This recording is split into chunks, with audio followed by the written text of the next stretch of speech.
Oh my goodness.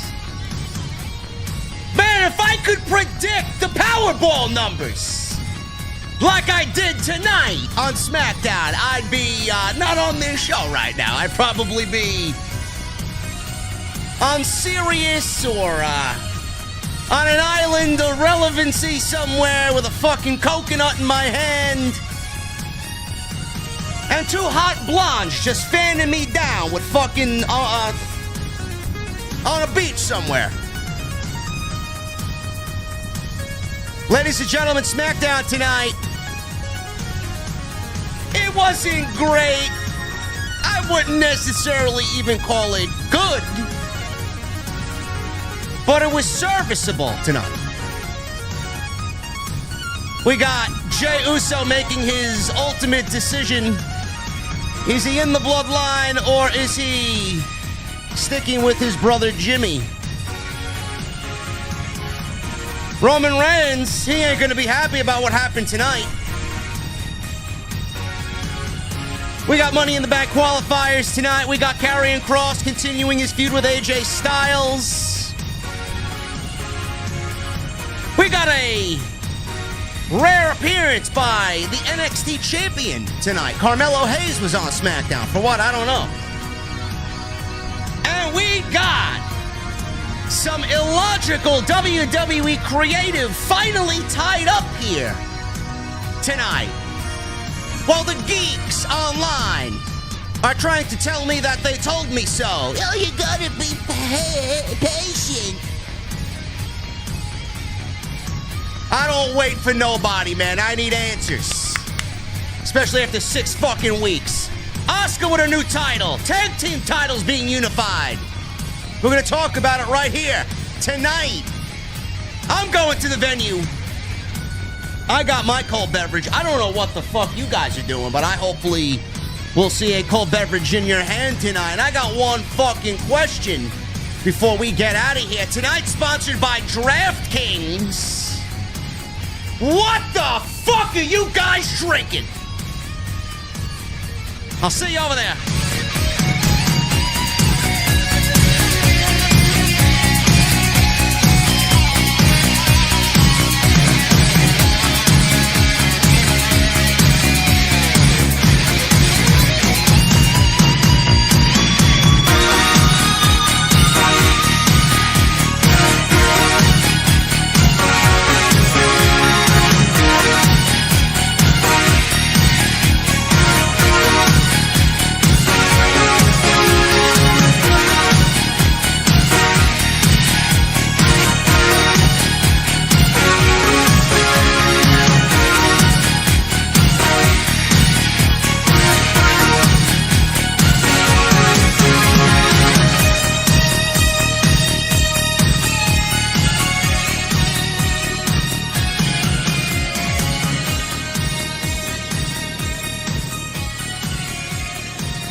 AEW successful?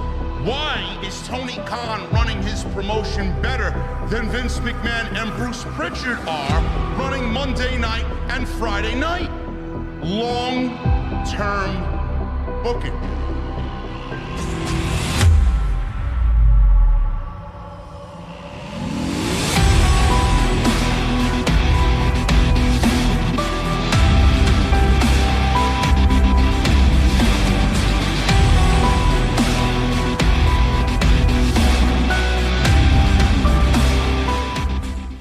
What is going on, guys? Thank you so very much for joining me right here on Off the Script. This is your Friday night SmackDown post show for June 9th, 2023.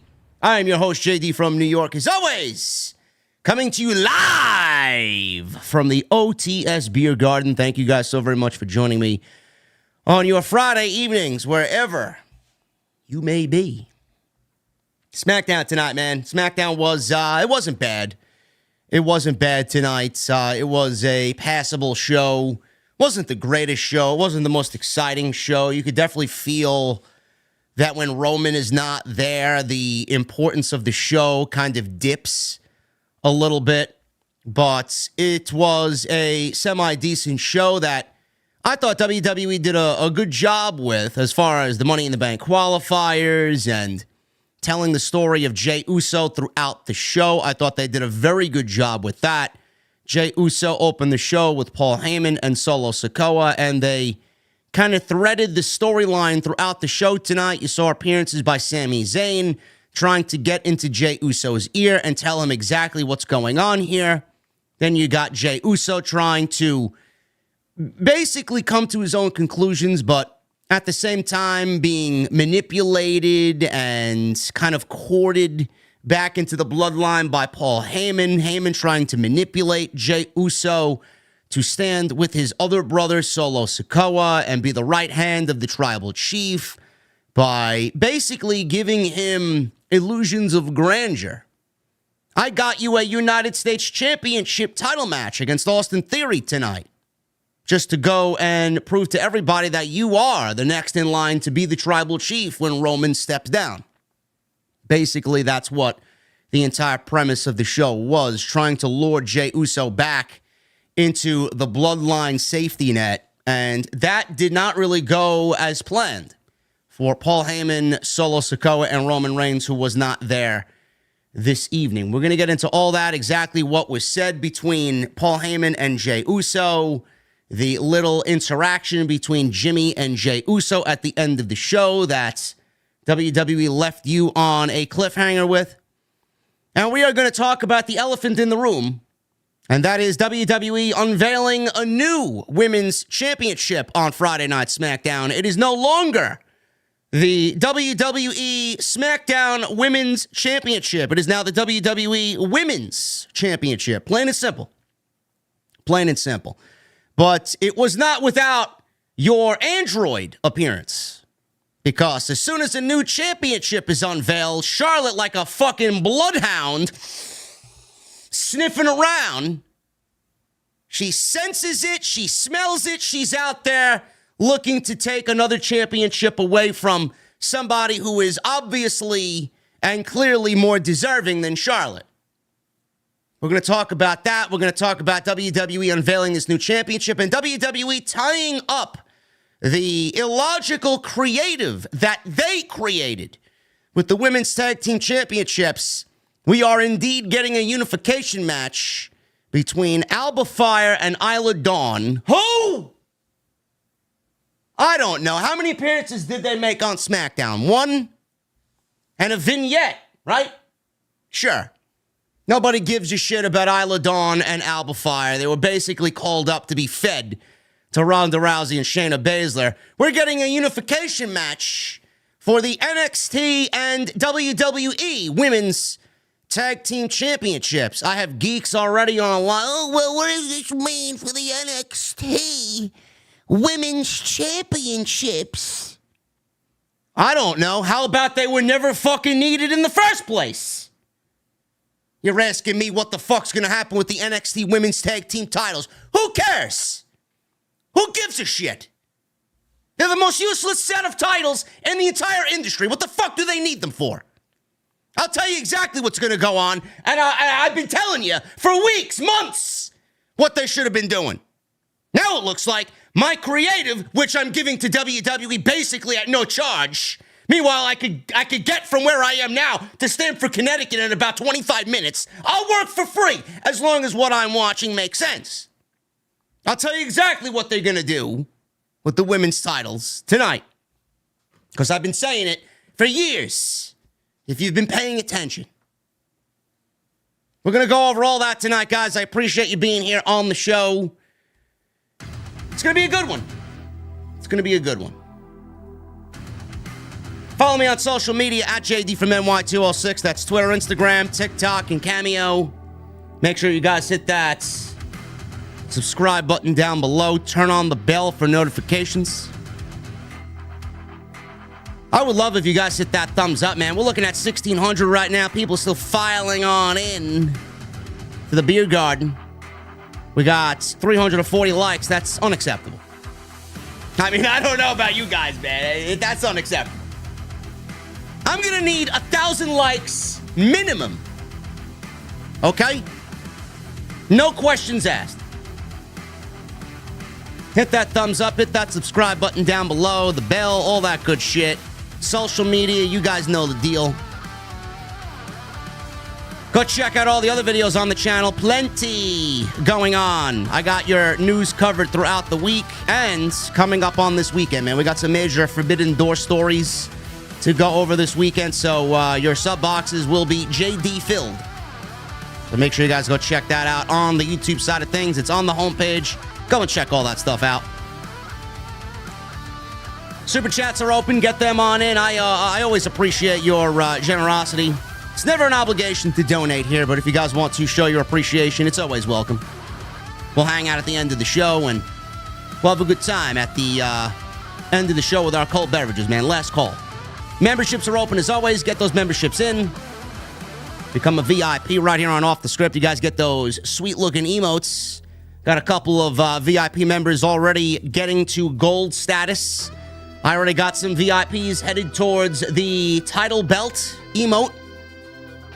A select few of you, and actually one or two of you guys is nearing the ultimate VIP status, man. Wait till you see what the VIP status is for that. It's going to be great. So hit that join button down below and become a VIP member right here on OTS. Tonight's show is sponsored by my unbelievable partner, DraftKings is sponsoring the show tonight. And I'm going to kick it to my alter ego, DraftKings, sponsoring tonight's show, man. I'll be right back after this word from my great friends over at DraftKings. Ladies and gentlemen, I want to thank my sponsor for today's video, DraftKings Sportsbook. UFC fans, this weekend in Canada, do not miss your favorite fighters battling it out in the cage. You can make your picks with my partner, DraftKings Sportsbook, this weekend. And for all new customers who sign up using promo code JDfromNY, if you bet $5, DraftKings is going to give you $200 in bonus bets instantly. That's promo code JDfromNY. All new customers bet $5 and you're going to get $200 in bonus bets instantly. In addition, stay in the action, guys, and use your $200 in bonus bets on DraftKings same fight parlays for a shot at even bigger payouts. Combine multiple bets together from the same fight, including number of rounds and method of victory. The more bets you combine, the more you can win. DraftKings is the only place where you can bet same fight parlays, and if sports betting is not yet available in your state, do not worry. You can still join in on all the fun with DraftKings Daily Fantasy and have a chance to win cash prizes. And it really is all that simple, guys. Honestly, download the DraftKings Sportsbook app, and all new customers who use promo code JDfromNY bet $5 on any wager, and instantly you're going to get $200 in bonus bets. Once again, download the DraftKings Sportsbook app, $5 on any wager, promo code JDfromNY, and you're going to get $200 in bonus bets only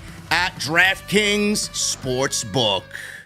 Thank you guys for the great support over on the DraftKings side of things. We got the NBA Finals still going on. Get your shit in with the NBA Finals, UFC, you guys name it, man. I want to thank DraftKings for always sponsoring the show right here on OTS. Let's get into SmackDown tonight, man. We started off hot with Jey Uso and what his decision would be. Is he in the Bloodline or is he out of the Bloodline? So the show opened up with a video recap of last week's main event segment, and we got the entire Roman Reigns being presented the new Universal Heavyweight Championship. Then we moved on to the Usos and Roman basically facilitating a removal of the Usos from the Bloodline. Solo Sikoa gave Jimmy Uso the spike. Jey Uso was torn on what he needed to do there. And Roman says that Jey Uso, like he usually does, is going to fall in line. So we go to live action. Solo Sikoa and Paul Heyman are in the ring. Heyman took the microphone, introduced himself. Crowd was very hot here for this opening segment. Before he said anything, Jey Uso came out and he appeared on the stage. He gets into the ring. He circled the ring before getting into the ring, actually, and stared down Solo Sikoa, and Solo was staring him right back. Jey grabbed the microphone from ringside, and he was pacing in front of Solo. Crowd was very behind Jey here, chanting Uso, Uso to Jey. Jey said he let a lot of things slide. He told Solo that stabbing your brother in the back is something you don't do. And oh my goodness, before we continue on any further,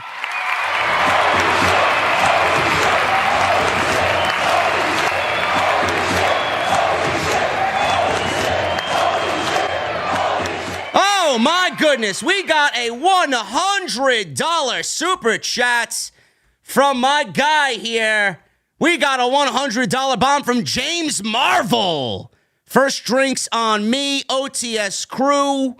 But what the fuck is Rhea's belt gonna be?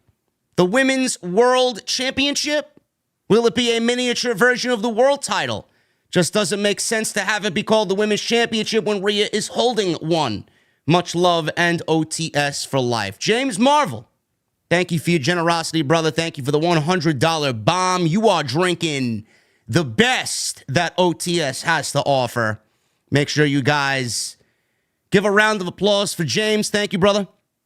And I think you put it perfectly, man. You basically stole the words out of my mouth before I even get to the segment. I'm right there with you. I think that everything you said is exactly how it's going to be. I'll discuss that in just a little bit, man. Thank you so much.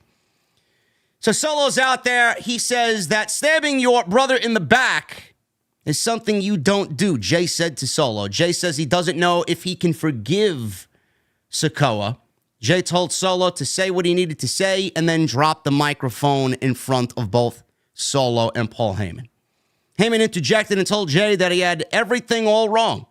Heyman said it wasn't Solo's fault. It's not your fault. And it's not Roman's fault. Heyman says it's all Jimmy's fault because Jimmy made up Jey's mind for him.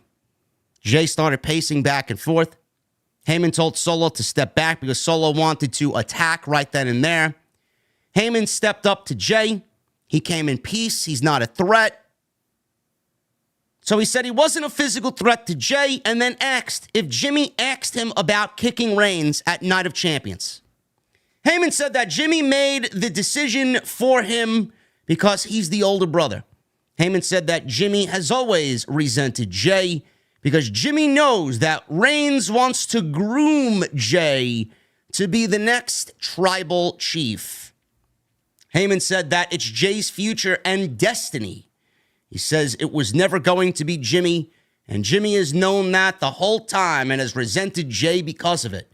He says the fans are booing now because they don't know what the truth is. Heyman says he set up a match for Jey Uso to take on Austin Theory for the United States Championship, and it would be a match that sets Jey on the trajectory of being the next tribal chief.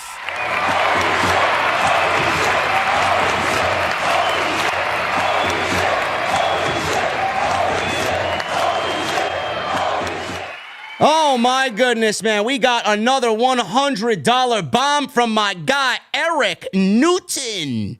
He says, going to keep the 100 bomb party going. I'm enjoying a Crown Royale vanilla. I love that, Eric. Awesome. And I would love to apologize for speaking the Charlotte coming back for Asuka into existence, but given WWE's history, I am not surprised, says Eric Newton. Eric, I tweeted about 6 p.m. tonight that I would be taking bets to see if Charlotte shows up tonight, and that's exactly what it did. So you and I, brother, have both willed this unfortunate situation into existence. Thank you, brother. Thank you to James and Eric for the $100 super chats tonight. You guys are fucking awesome, as always, man. So Heyman wants to set Jey up on the trajectory to be the next tribal chief. He's basically manipulating Jey Uso with ideas, thoughts of grandeur here. Win the United States title. You'll be on the path to take Roman's spot when Roman steps down as the tribal chief. He wants to groom you as the next tribal chief. Heyman said if Jey is going to bring gold home to the Bloodline, as he will defeat Austin Theory for the United States Championship, this will be the way to do it. He said Reigns will groom Jey, and someday, when the time is right, Jey will be the tribal chief. Heyman says he needs Jey's answer, though, now. Heyman extended the mic to Jey Uso. Jey took the microphone, paused, thinks about it a little bit. Jey says he would take Heyman up on the United States title challenge with Austin Theory tonight, for sure. Thanks, OG. Heyman then extends his hand to Jey to shake his hand. Jey looked skeptical. The crowd did not want him to shake Heyman's hand. The crowd chanted, no, no, no. Jey then says, after a little bit of a pause, you know, OG, I'll get back to you on that. He dropped the microphone in front of Paul Heyman, and he left the ring. This was a really good start to SmackDown. I love that they picked up right where they left off last week. They needed to start the show with Jimmy, or not Jimmy, rather, but the talk of Jimmy and what happened last week with Jey, with Solo, with Paul Heyman. And I did not expect a United States Championship match to be thrown in there for Jey Uso. So that was a nice little touch and a nice little caveat for Paul Heyman to continue the bribe to basically up the pot for Jey Uso. Hey, we're for you. Hey, we want you here. You know, hey, we're going to groom you as the right-hand man. Main event Jey Uso. Here's your opportunity to show us. But all this is doing, at the end of all this, and I'm sure you guys see it as well, this is basically what they did with Sami Zayn. They lured Sami Zayn into a comfortable spot, and then they had him go out there and do something he did not want to do. They gave him a spot in the Bloodline. They made him feel like family, and then they turned everything around on him, and he had to show his allegiance. He had to be forced to show his loyalty to Roman Reigns and do it against his best friend. It's exactly what they're doing with Jey Uso. Like I said, man, these thoughts and this idea of grandeur. Tribal chief one day for Jey Uso. He's going to be the man on the island of relevance. He's going to be the head of the table. You're going to be the right-hand man until that point comes. We're going to give you a United States Championship match and all these things. We're going to groom you. We're going to get you ready for that spot. Nobody knows when that day is going to come. That day may never come. So what Paul Heyman is basically doing is what they did to Sami Zayn. They are manipulating him, forcing him to show his loyalty. It's either Reigns or Jimmy. But at the end of all this, and this is where I see it going, Jey is not going to stand with Roman. Jey is not going to stand with the Bloodline. No matter what dissension there is at the end of this show between Jimmy and Jey, Jey is going to stand with Jimmy, and Solo eventually is going to get another nasty part of the tribal chief, and Solo is going to come to his own realization that he's also been manipulated as well, and he will join his brothers. Like I said, man, I don't know how long they're going to continue this train with the Bloodline, but the only way this ends, if this is truly it, is for Cody to get the title match at WrestleMania. And unlike last time they wrestled, unlike WrestleMania 39, where it was Sami and KO trying to help Cody win, it's going to be the Usos who help Cody win the title and take down the tribal chief. I know a lot of people are out there. Solo should take down Roman. Jimmy should take down Roman. Jey Uso should take down Roman. The story ends with Jey. Yes, it does, but Jey will not be the world champion. Jey is not a world championship caliber performer. He's not. I don't know why anybody thinks that. Solo, maybe. Solo could definitely be the next Paul Heyman guy, the next tribal chief. We could have a new bloodline with Solo leading the bloodline. But I don't think any of those things are right now. I don't. I think all of this ends with the Usos and they will end Roman's reign because they all banded together, and that brotherhood, that loyalty to them, the brothers, blood, is going to end Roman Reigns. It's exactly the way it's going to end. So I thought this was awesome. And the other thing is, all of this started with Jey. All of this started with Jey from the very beginning. Reigns sees more in Jey Uso than he does in Jimmy. And they've started that way back in the beginning, and they've kind of told that story throughout the 2.5 years. They left a nice trail for you to follow with Jey and him being how he was, Roman, to Jey Uso. And they've kind of strung you along here that Roman sees a lot in Jey, more in Jey than he does Jimmy. And he sees Jey as main event Jey Uso. Jey Uso's been given a little bit of a leeway here. He's been given a little bit of favoritism. Roman right now is harder on Jimmy than he is on Jey. He's allowing Jey to prove himself to be in the bloodline, which I don't think is going to be the case here, but he sees more in Jey than he does Jimmy. He cares about Jey the way it seems on screen more than he does Jimmy. And Heyman, I don't know why anybody would believe Heyman's telling the truth. I mean, as soon as Heyman opened his mouth, I just get fucking, used car salesman trying to sell you a broken down piece of shit.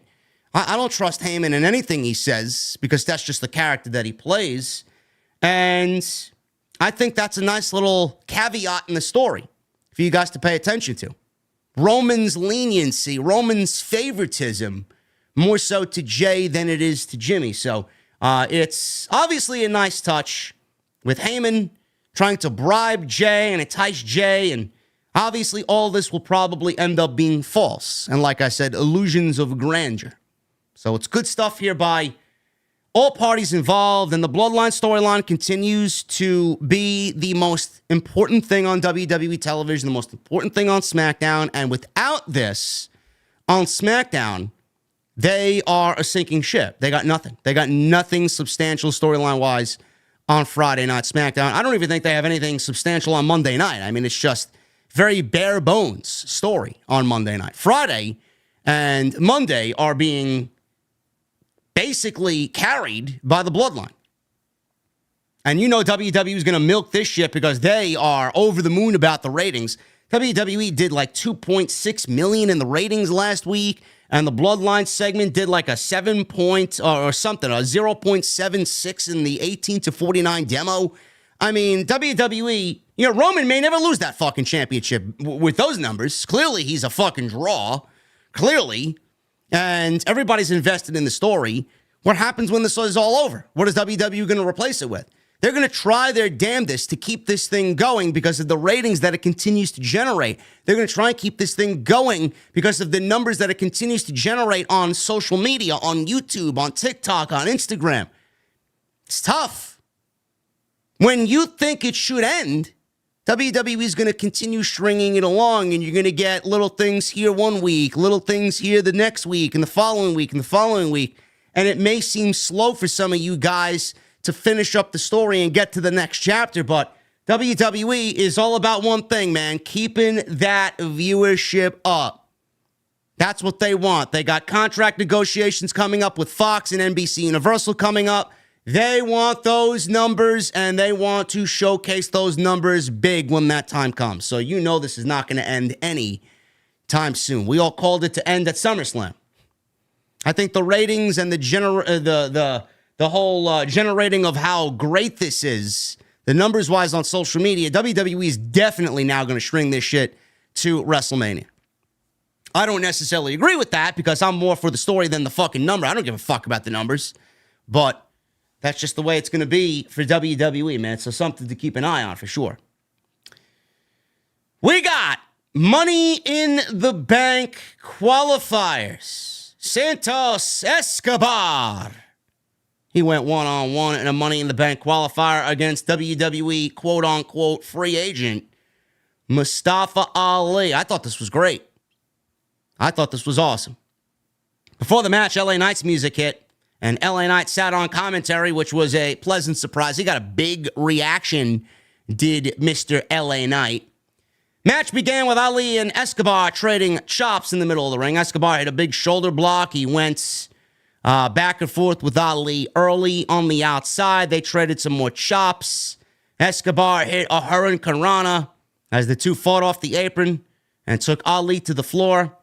And Escobar landed a suicide dive through the ropes onto Ali on the outside. Looked excellent, that suicide dive. Escobar then landed a high crossbody on Ali on the outside. We go to commercial break. We come back from break, and they were on the top rope, jockeying for position. Ali flipped off the top turnbuckle to the outside. Escobar leapt off the top. Ali countered with a drop kick to the head. Back inside the ring, Ali went for a 450 splash. Escobar moved. He rolled through. Escobar then lands a poison Rana, spiking Ali right on the top of his head for a good near fall there. Escobar then hit a double knee, Meteora. Ali kicked out, landed a tornado DDT, did Ali for another good near fall. Ali then went to the top to end it, but Escobar cut him off, and they jocked for position for a little bit until Escobar hit a avalanche phantom driver for the win, and that was Santos Escobar punching his ticket to Money in the Bank. Very good match. Very good match. LA Knight did not get involved. He was out there scouting the talent that would be in the Money in the Bank ladder match alongside himself, and he did not get involved. So, Ali.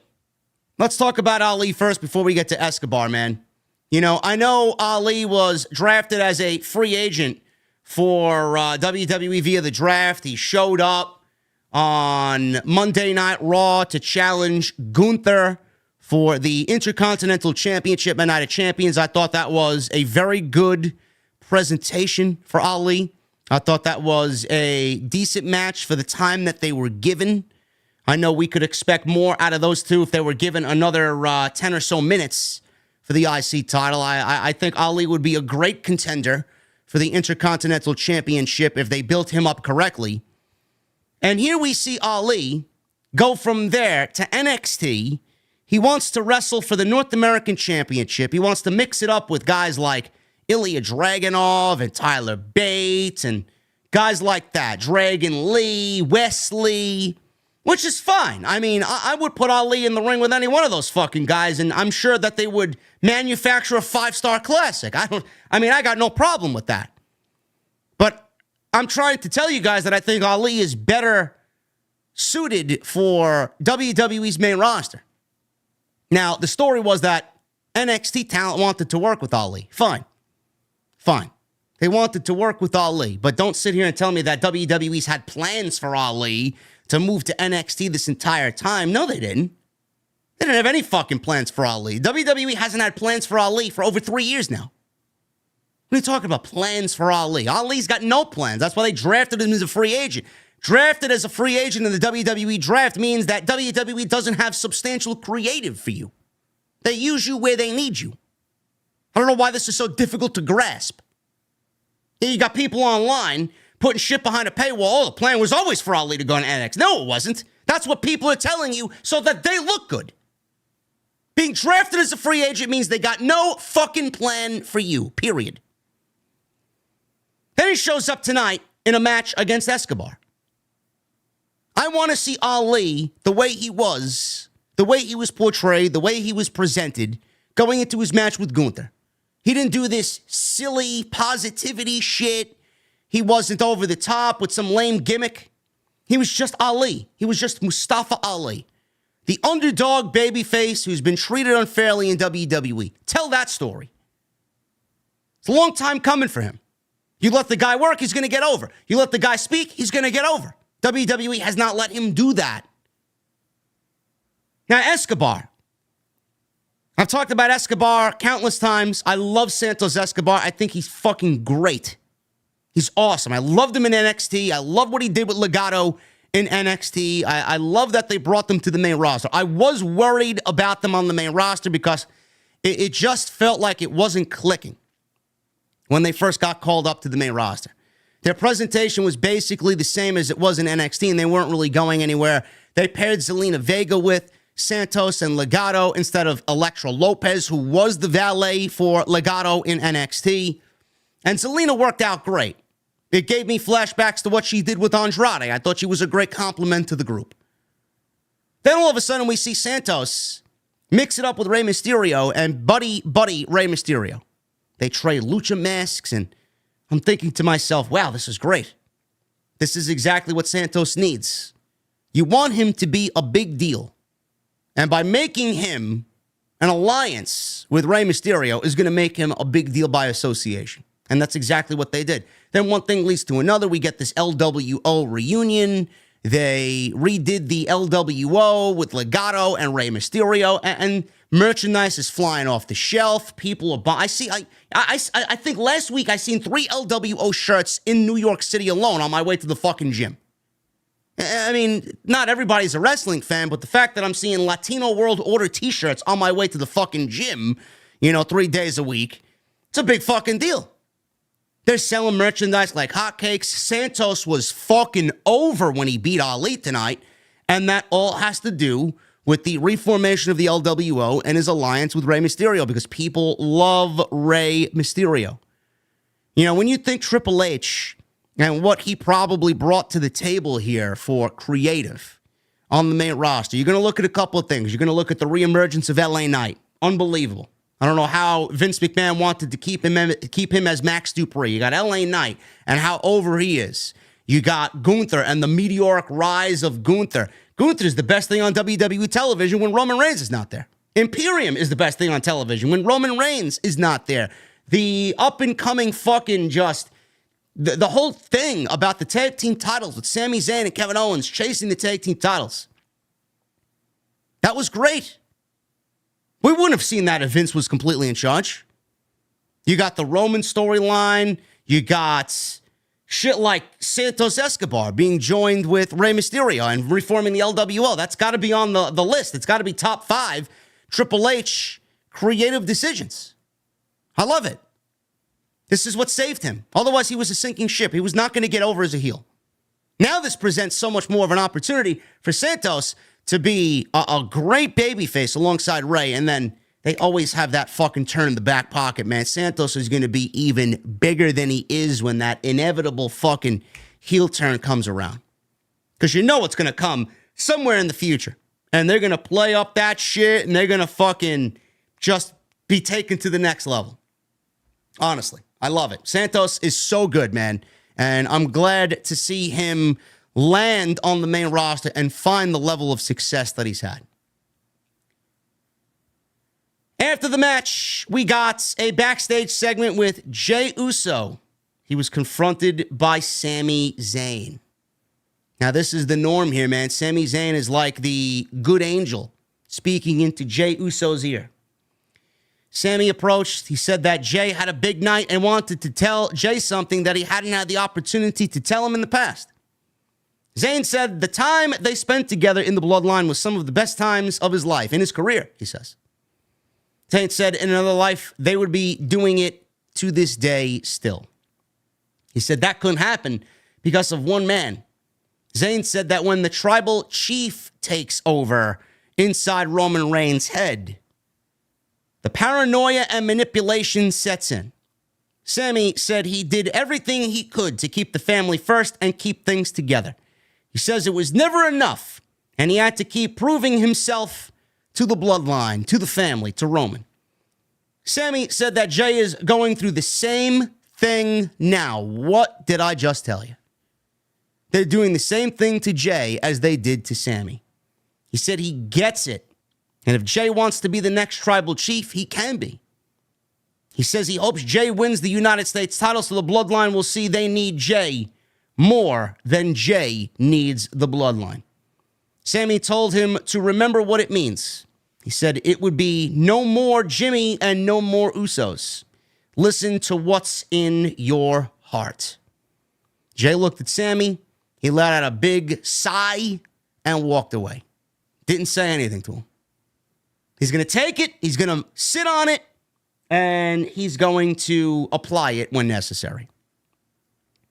I really like that they included Sami in this. I like that WWE, like I said in the beginning, I like that WWE strung along a nice show-long storyline. That's when those shows really kind of gel for WWE. A show-long storyline, and they got a lot of moving parts in this Bloodline story.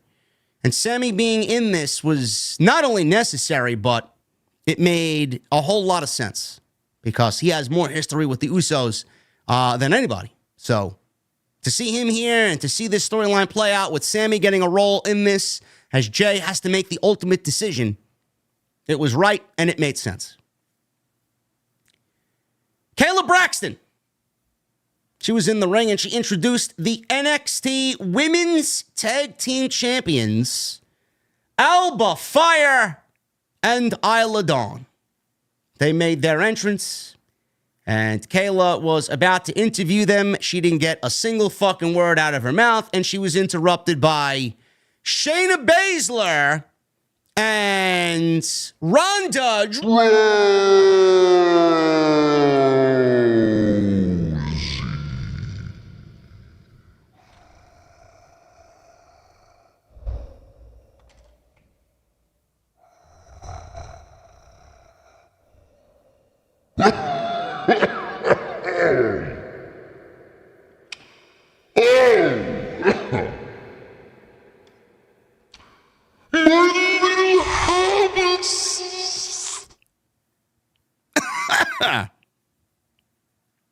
Sorry.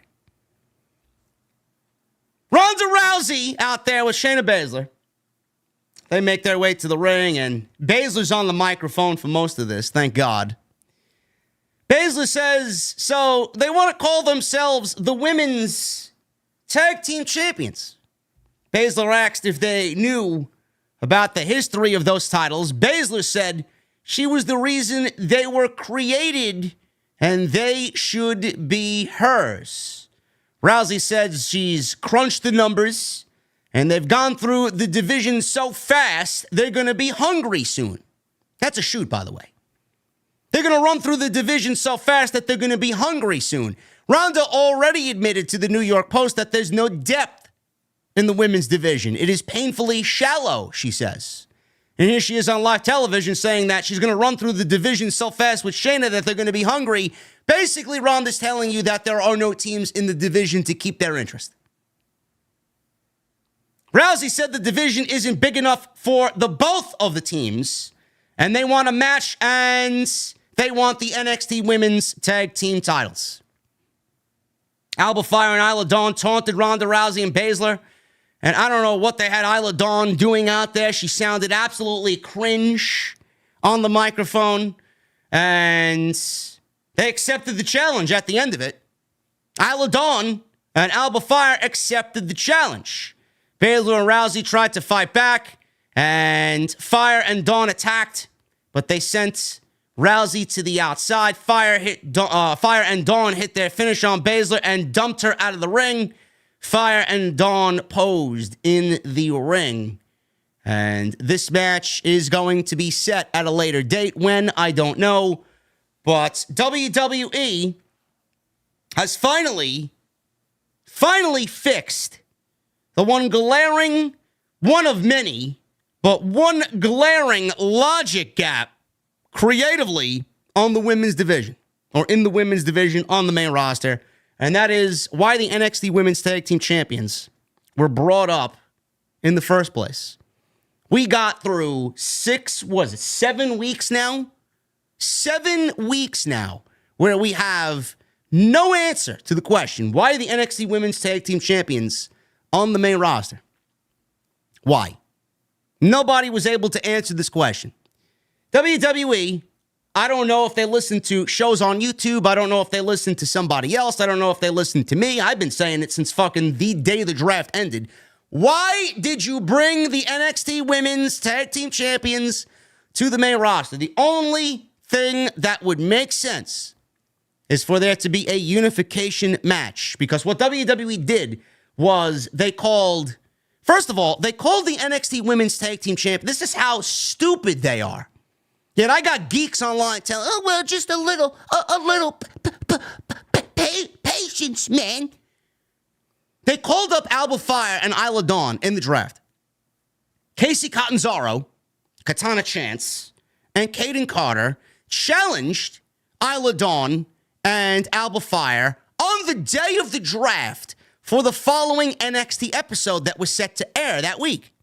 I'm like, all right, we're going to get new tag team champions, and Isla Dawn and Alba Fire are going to get called up to the main roster. Fine, the NXT tag team titles are going to stay on NXT. Then WWE ends up calling up Casey Catanzaro and Katana, the same fucking person, Katana Chance and Kaden Carter. They end up calling up Katana Chance and Kaden Carter up to the main roster. So I'm like, they just made a match for Tuesday for the tag team titles, and then they end up calling both teams up to the main roster. So why the fuck did they make the tag team title match on that Tuesday's episode of NXT?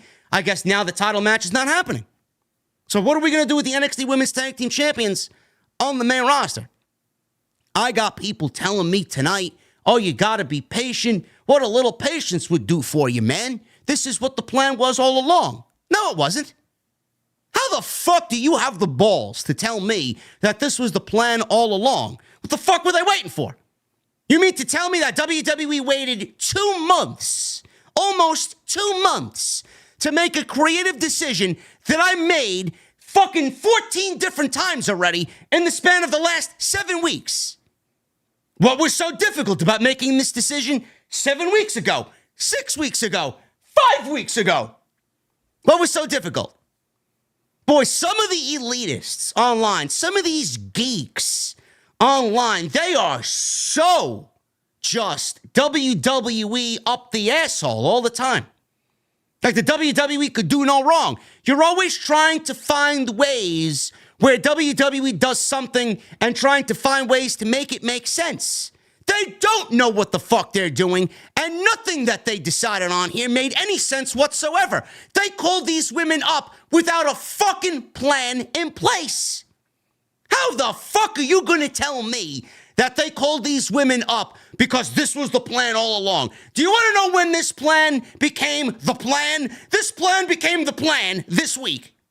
That's when it became the plan. Because every single week, the creative department has to see fucking geeks like me on social media every week. Here's another week where we got no fucking conclusion as to why we got 2 sets of women's tag team titles on the main roster. This decision came this week. This was not the plan. It was never the plan. They were thinking about nothing. They did what they did because they did it, and they wanted to do it because they wanted to do it. WWE never does anything without thinking.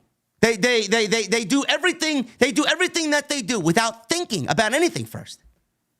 How is this going to make sense? Why is this necessary? Why is this happening? What if we do this? They don't map out a plan. They let it sit, they let it sit, they let it sit. The fans fucking complain. Then all of a sudden they come to the realization, well, maybe we didn't make sense 7 weeks ago by calling these women up to the main roster. So now I got people asking me, well, what's going to happen with the NXT Women's Tag Team titles? Who gives a shit? Do you genuinely give a shit about the women's tag team titles on NXT television? I don't really understand why they're necessary. They were never important whatsoever. They never should have been created. They only weren't created because women gotta have everything the men have. We gotta push the women's evolution narrative, and we gotta create more titles. You do realize that the more titles that are created, the less the titles on the roster mean. Why does everybody need a fucking if everybody has a title, how important is that title to that person? How important is that title to the WWE? It's not. Alba Fire and Isla Dawn, they were carrying around championships. What the fuck were they doing with them? If they were the NXT Tag Team Champions, they should have been on NXT still defending those championships until they made a decision on the main roster. But they couldn't do that because let me fill you in on a fucking secret, guys. There is no tag team division on NXT. There is no tag team division on the main roster. This fucking illusion that there's a tag team division in WWE's women's division, I mean, you got to put this shit to bed. You got to put it to rest. Bury it and never see it again. There is no division. WWE will create a division because they don't want to admit failure. They will continue to string you along to make you think that there's a division, but they don't want to eat their own words or eat the fans' words and the criticisms of the fans and admit defeat. Vince will never admit defeat. Think about this. If Vince canceled the NXT and WWE women's tag team titles and just got rid of them completely, what would that mean for WWE? What would that mean for Vince McMahon? That would be WWE admitting that they were wrong. WWE will never admit that they're wrong. They will do everything in their power to show you that they are right. And then they will manipulate you, and they'll use the outlets on social media. They'll use the journalists on social media to string along their narrative so that the dirt sheets and the paywalls and the Saps and the Meltzers and the Alvarezes and the fucking Mike Johnsons and the Cassidy Haynes of the community will push their narrative so that they make WWE look right. Because WWE does not want to make themselves look bad or wrong in front of the fans. Am I close? This is why I'm so universally hated in the community, because I say shit without any hesitation. I say shit that basically you're all watching, yet I'm the fucking bad guy. I call out the shit on television, and I tell you exactly how it is on television, and I get people mad at me for what I'm saying here, but you're watching it unfold, and you do nothing about it.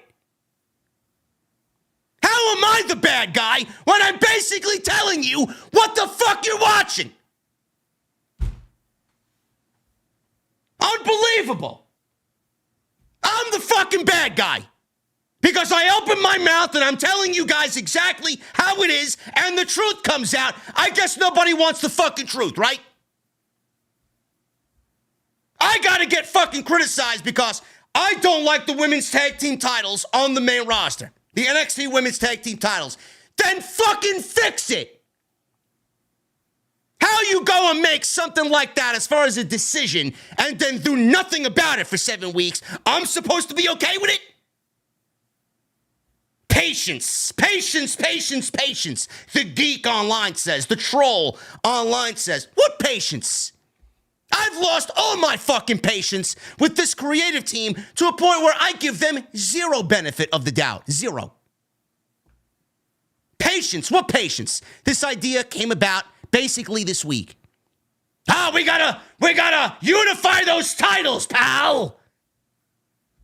Yes, thank you. Thank you for doing what I've been telling you to do for the last 2 months. Fucking ridiculous. So now we're going to get one set of tag team titles. And what is this going to do? What is this going to do? This does absolutely nothing. We got a unification match. There's still no division. There's still no competition. WWE still has these useless sets of titles on Ronda Rousey and Shayna Baszler, thinking that they're going to do something with those titles and make them relevant. If Sasha couldn't do it, then Ronda and Shayna are not going to do it. Ronda's stock is as low as dirt right now in the WWE. This woman main evented WrestleMania 4 years ago. She main evented a 7-hour WrestleMania into the wee hours of the next Monday morning, and she's now at the bottom of the barrel as far as WWE creative is concerned. Yet you all think Ronda Rousey and Shayna Baszler are going to somehow save the women's tag team division. What division? There is no division. There was never any division. WWE wants you to make you think there's a division, but there's no division. It is not a division if there's 2 fucking teams in the division. Give me a fucking break. Ridiculous. What is this, baseball? Oh, there's 5 teams in the NL East. That's a division. This is wrestling. Now, what are we doing with the women's tag team title? Oh, well, NXT doesn't have women's tag team. I'm sorry. Why does NXT need women's tag team titles? So what's going to happen here is, because Ronda went on a tirade and explained that there's no competition in the NXT and WWE women's divisions for tag teams, WWE is going to unify these titles, and the objective, which should have been the objective in the first place, is the main roster women's titles are now going to be universal, meaning they'll be defended on Raw, they'll be defended on SmackDown, and then they'll be defended on NXT.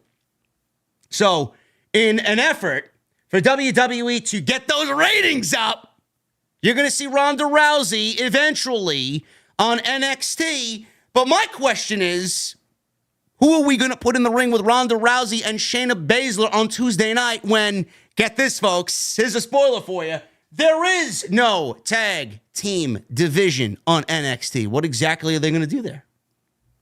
Or maybe we don't get that happening and we get another championship on NXT that's created for the women, more so along the lines of a secondary title.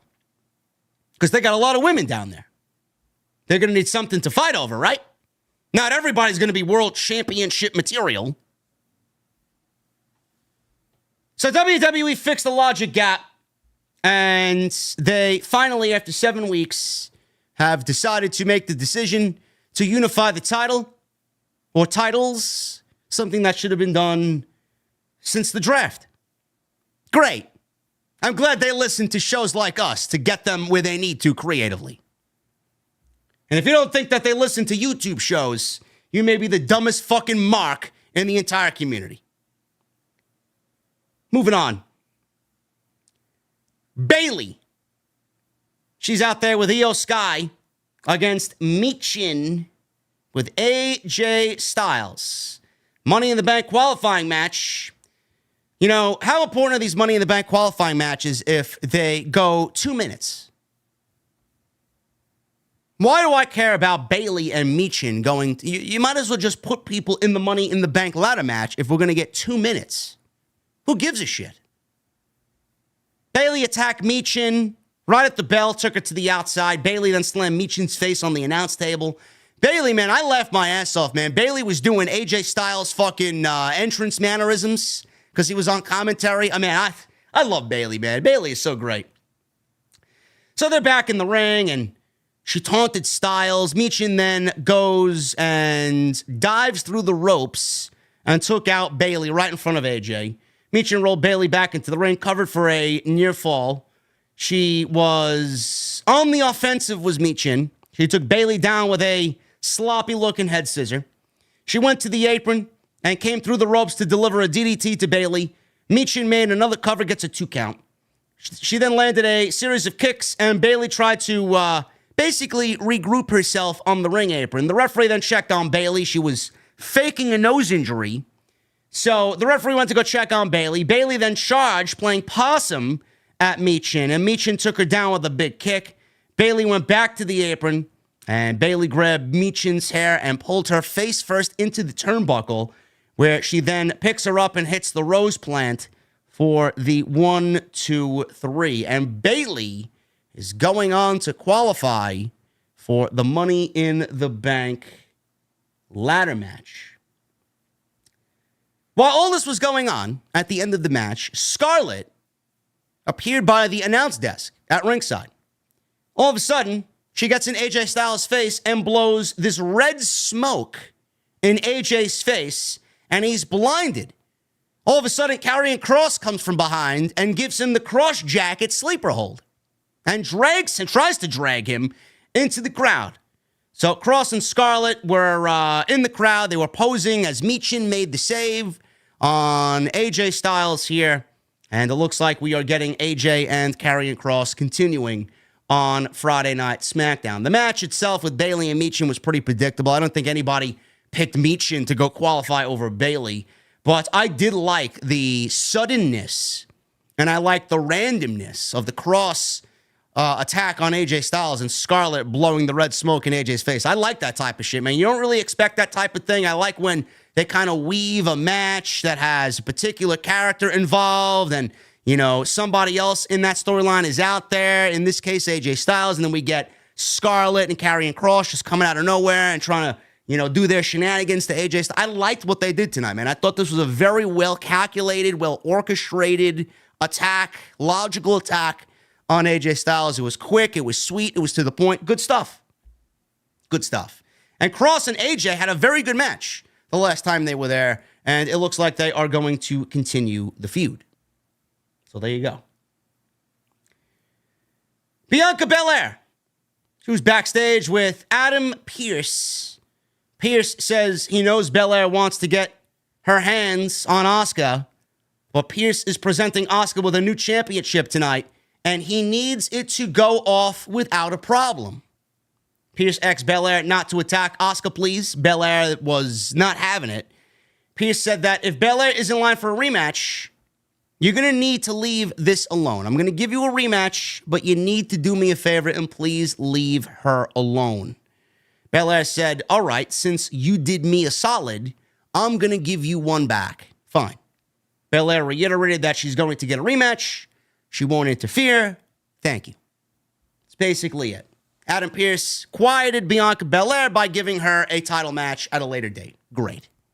Belair did not realize that there was a fucking android on the manufacturing line waiting to be processed and put on the store shelves. Charlotte. Hour 2. Asuka is presented with a new women's championship. Adam Pearce was in the ring. He said he has the honor. He was in the ring and has the honor to unveil the new WWE Women's Championship. He introduced Asuka, who made her entrance with the Raw Women's title. So she's in the ring, and Pierce said it was his pleasure to present this new title. They went right at it. Pierce removed the little black cloth that was there on the podium, and he unveiled the new title. Now, you're probably wondering, well, JD, what does the new title look like? I don't have any pictures for you. If you guys want to go on social media, I retweeted the video of Asuka and Adam Pearce on my timeline. But basically, all this title is the Raw Women's Championship. Get this. It is the same title that Asuka currently has with the Raw Women's title. But the black of the diamonds on this new belt, as opposed to the white on the old, is a difference. And the back plate on the Raw Women's title was red because of Raw. Raw is the red brand. This has a gold back plate. So we got a gold back plate with black diamonds and a white strap. That's basically it. Still the big WWE logo belt that they hand out to everybody and want to be seen all over the place in PR meetings and appearances and on network television and talk shows and ESPN and all this other shit. They got the big WWE logo belt. It's basically the same fucking belt that they gave Roman Reigns last week, but it's got a white fucking strap. That's all it is. I don't know what you want me to tell you. It's basically what it is. Now, I could sit here and tell you, yes, it's lazy. Yes, it's void of any fucking creativity and originality whatsoever. But I'm not surprised WWE is lazy and uncreative and has no fucking desire to be original. Their title belts are awful looking. It's just a matter of the situation. It's terrible. I don't know who sits there and oh yeah, it's a great looking title. It's the same fucking title that you had with the old title. It's just gold instead of red. God. Oh, it's a great title. It's the same fucking title she was holding. Now I got more questions than I do fucking answers here. Now we got the Raw Women's title gone. It's gone. Canceled. It is deleted. So Asuka is now the WWE Women's Champion. So now my question is, what are we doing and how long is it for WWE to give us the conclusion of Rhea Ripley's title now? What does Rhea do with her title? Because Rhea right now has the SmackDown Women's Championship. Looks like WWE is going away from the branded or the brand-specific names for the title. So no more Raw Women's title, no more SmackDown Women's title. I'm assuming they'll be doing the same thing with the WWE Tag Team titles, the Raw Tag Team titles, the SmackDown Tag Team titles. It looks like WWE is going back to just naming it World Heavyweight Championship or WWE Women's Championship. And Rhea Ripley's title, I'm assuming, is going to be canceled as well. And we're going to get Rhea as the World Women's Champion.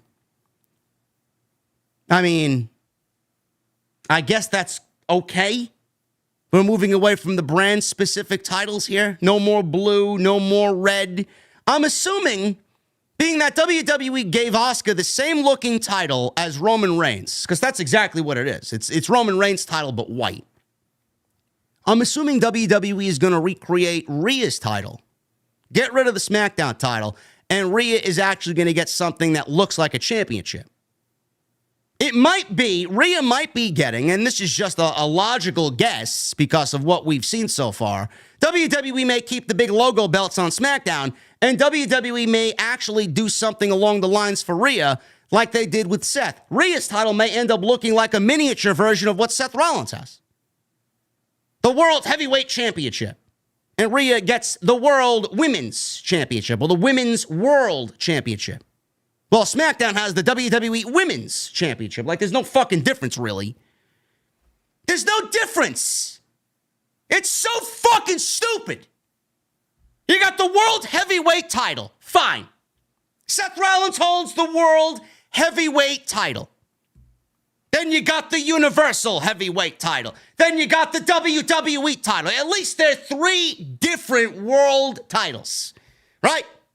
2 of them look exactly the same. Seth Rollins holds the World Heavyweight title, which is nothing more than a reimaging or reimagining, I should say, a recreation of Big Gold. Fine. They all look different in their own way, slightly. But then you got WWE giving you a WWE Women's Championship. And then Rhea Ripley's probably going to get a Women's World Championship. What's the difference? Honestly, what's the difference in the name? Does anybody else have a problem with that?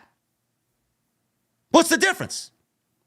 How is somebody going to discern with Rhea Ripley and Asuka? How are they going to find what the differences are? Oh, Rhea Ripley's the Women's World Champion and Asuka is the WWE Women's Champion.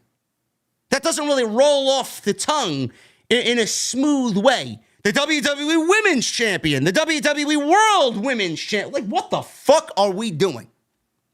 Like, what are we doing here? I don't understand why we're still doing 2 belts, one on this show, one on that show. What are we doing? This is the level of WWE's creativity. They can't even fucking make a decent looking title so that it looks good on whoever's holding it. Now they got the Women's World Heavyweight Champion and the WWE Women's Champion. Like, I don't know why we don't. This is only going to cause me to even double down, triple down, quadruple down on merging the fucking divisions. There's no need. There's no need for 2 women's championships. I don't get it. I mean, how many fucking times do we have to see Bianca Belair in the title run? Charlotte Flair come back and get a title. Asuka is in the mix, but never really is the star of the division. Becky Lynch. Then we got Alexa Bliss going to come back when she has her baby. She's going to be thrusted right back into the top program on Monday Night Raw, wherever the fuck she's going to end up going. Then you got Trish Stratus on. Like, what are we doing? Rhea Ripley. WWE pushes the same women all the time. There's no new stars being created. What about Zoe Stark? Zoe Stark can't even get over with Trish Stratus by her side. I'm going to give Zoe Stark a fucking opportunity to become a star in the division. It's going to take months before we get there, potentially. But what is the need for 2 divisions when WWE pushes the same 3 women on one show and the same 3 women on the other show? What do we need 2 divisions for? Now we got 2 divisions with 2 titles that basically have the same fucking name. It's ridiculous. And I'm not complaining for the sake of complaining. It fucking sucks. It sucks. I can't figure out which title's which. The only reason I can figure out which is because they look different. How How stupid! WWE Women's Champion, WWE Women's World Champion. Aren't they both world champions? But that's their creativity. That's their grand idea, to separate the two titles and move away from the Raw and SmackDown branding for the title. Great. So Asuka's presented with this new title, and Charlotte Flair, I tweeted at 6 p.m., who wants to take a bet on Charlotte Flair interrupting Asuka's championship reveal? Championship celebration. She's out there and she androids herself out to the ring. She's got that new firmware update. What is this? Charlotte version 6.0. 6.09.2023. Charlotte Flair.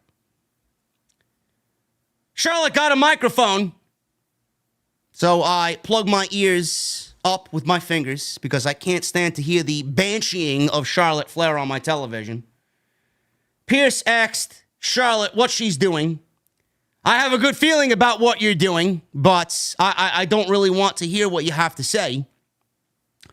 Pierce says, Charlotte, you're going to need to get in line. Wow. Adam Pearce may be the only individual on this program that has any sense of logic and common sense. He tells Charlotte exactly what she needs to be told. Honey, get back in line, to the back of the line. Do you know what Charlotte Flair says? Do you know what Charlotte Flair says? She says, and I quote, I do not wait in line. I am the line. It's exactly what she said. I don't wait in line. She made the line. She turned to Asuka and said that no one respects Asuka more than her. Really now? Really now? Well, you're out there. Charlotte, what do you respect? Because I know you don't respect the Women's World Championship, right? You don't respect that. You don't respect the women's division, right?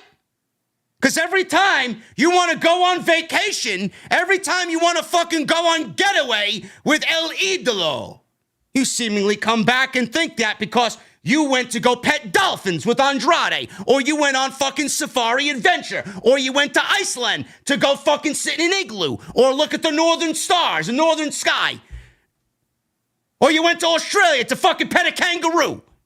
You went crocodile hunting in fucking Africa. You went great white shark hunting and dove in a shark cage. What's the next vacation, Charlotte? So I can fucking pinpoint when you come back and ask for a fucking title shot. Give me a fucking break. Riding a gondola in Italy while drinking a cup of espresso. What's next? What's next, huh? I don't get it. Maybe you'll go to California, something very simple. Maybe you'll go to wine country in California. The fuck? WWE, Charlotte's more creative with her vacations than she is with her fucking creative on WWE television. Every single time she comes back, every single time there's a fucking championship, she sniffs it out like a fucking bloodhound, and she's there, ready and waiting for a title shot. I don't get it. It's the same fucking thing over and over again. Now WWE is just playing into the fucking lunacy and the fucking unoriginality and the stupidness, the ridiculousness of it. They're playing into it now by having Charlotte go out in there and say, I don't need a line. I made the line. You don't need a line? There is no fucking line. Who else is there? That doesn't mean Charlotte's got to get a title shot. But somehow, people think this is good television. Somehow people think, in WWE, they think this is good television. Now what are we doing? Asuka can't win. She can't win. Every single time Asuka has something going on here. Charlotte's there, or Bianca's there, or Becky's there. Like, give Asuka a fucking title run where it doesn't involve these women. How stupid, how lame does it look for SmackDown to have Charlotte Flair gone since WrestleMania? This woman's been gone all of April, all of May, and then finally comes back 2 months later. 2 months later, after she had enough vacationing with Andrade. I want a title shot. I'm sorry, bitch. Maybe you should get to the back of the fucking line and beat some of the people on the roster, like a Lacey Evans or Natalya or a Shotzi or maybe a Bayley or maybe an Io. Why does Charlotte need a title match when there are women on that roster like Io, like a Bayley that she can get into a fucking program with? Who wants to see Charlotte versus Asuka as a program? You know what we want? We want to see Asuka versus Io as a fucking program. But this is what WWE does. WWE is going to milk this shit. WWE is going to milk this shit till kingdom come. What they're going to do is give Charlotte another token title reign. I see it already. They're going to give Charlotte another token title reign. They're going to have Bianca continue to lose and Bianca to be the one to take down the Charlotte Reign of Terror at WrestleMania. That's what they're building to. They're on the same brand. They're on the same show. And Charlotte and Bianca Belair is the next fucking pet project for WWE in their women's division, while everything else around them in the division suffers because WWE does nothing to enhance the women's division outside of the people that they want featured on television. So we got to sit through months and months and months of Charlotte chasing the title, winning the title, until they give Bianca a title match against Charlotte at WrestleMania, because that hasn't happened yet. Tell me when I am telling lies. Tell me.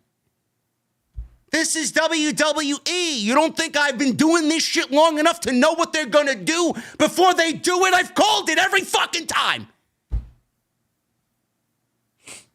It's exactly what they're doing. Now, if they want to turn Bianca Belair heel in between that, I'll take that. But do we see that being the case? Probably not. They'll never turn Bianca heel, even though she desperately needs one. A heel turn. But my God, man, it's like a fucking running gag at this point. They've done this. I'm running out of fingers to fucking count on how many times they've done this with Charlotte. How do you sit there and accept that? Then you'll get Charlotte's the greatest of all time. Charlotte's the greatest ever. She's not even the best wrestler on her fucking show. The fuck are you talking about? It's the best ever. It's the greatest of all time. She's number 3 on her own show. She's behind Asuka and Io. The fuck are you talking about best in WWE? She's not even the best on SmackDown. Unbelievable, man. The fucking dick riding that you do for this woman. She's not gonna fuck you. She's not gonna sleep with you. She don't even fucking acknowledge half of you. Who gives a shit? Sad. It's actually sad. Charlotte, a 17-time world champion. How many of those reigns do you remember, man? You know how many I remember? 0. Why? Because Charlotte has done absolutely nothing memorable in WWE. Nothing. I can't remember one feud. I can't remember one reign. I remember the match with Rhea because it was a fucking banger. I remember some of the matches with Sasha. I remember some of the matches with Becky. But don't sit here and tell me that Charlotte is the greatest ever and she's able to bypass everybody. When she breaks her father's imaginary fake record, Charlotte will be known for one thing and one thing only: being Ric Flair's daughter.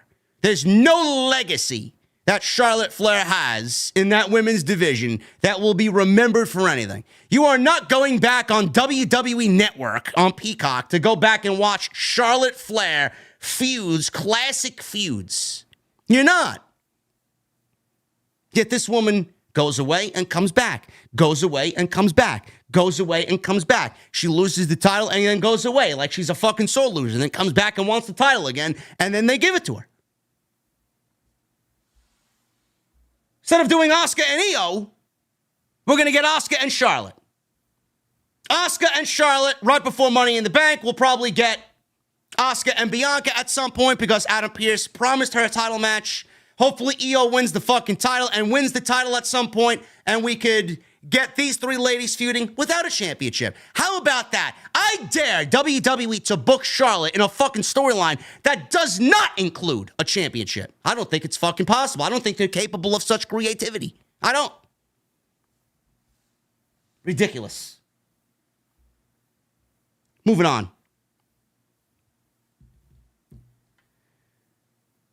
They recapped the opening segment of the show with Paul Heyman and Jey Uso. After the video, Jey was in the back. Heyman appeared in the locker room. He said Jey got him with the cliffhanger. Heyman then asked for Jey's passport and suit measurements. Jey asked if they were going to a wedding. Heyman said, no, it's bigger than that. He said that Jey is going to fly on the private jet with Reigns to Money in the Bank. Heyman said that Jey needs the suit for a triple celebration next week. Heyman said that Roman will be there. It's always a celebration. But there will be a public acknowledgement that Jey is going to be groomed by Roman Reigns. Jey said to count him in. Jey says he doesn't know why Heyman is so happy. Jey said, in closing, that if he's in the bloodline, then Heyman is out of the bloodline. Jey Uso was very, very good here. Loving Jey Uso and the way he is presented on television, with the things that he says, the things that he does, and the body language by Jey Uso. He does not want Paul Heyman in the bloodline. So, Jey, I kind of get a sense that he knows that Paul Heyman is a bullshit artist and that Paul Heyman is basically lying to him. He got him a match tonight. He's going to take the match, but he doesn't trust him. He doesn't trust Paul Heyman. He doesn't. Adam Pearce was back on the phone. He said the match between Asuka and Charlotte should be 3 weeks from tonight before Money in the Bank. Belair was there. He looked at Belair and basically promised that he's going to take care of it, and she's still in line for a title shot. Belair says, you better take care of it.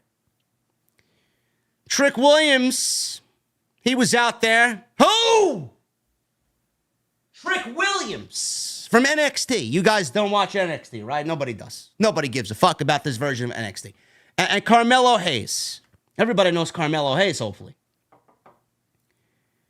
They're out there in the crowd. They were introduced. And Michael Cole mentioned that if you win Money in the Bank, any champion on any brand can be cashed in on. I don't know why we include NXT in this. Why? Why do we include, realistically, what is this narrative that someone is going to cash in on NXT? Like, who wants to be down there?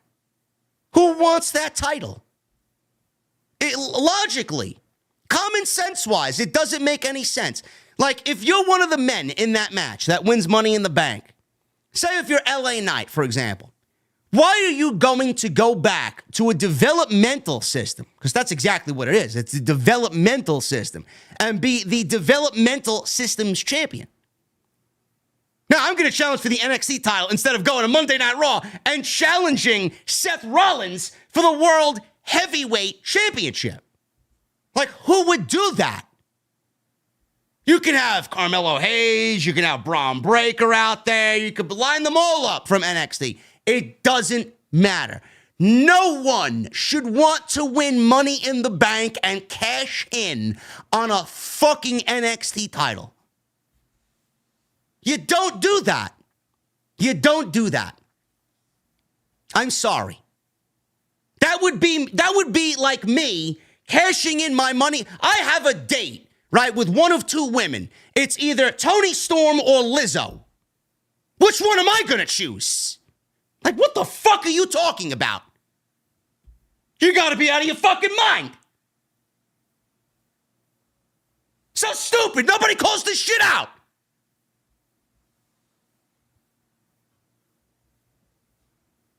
Butch. Let me at him. Let me at him, Scoob.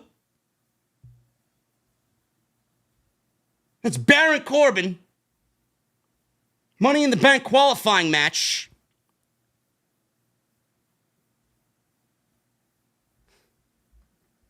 I mean, seriously. Who am I choosing? What am I choosing?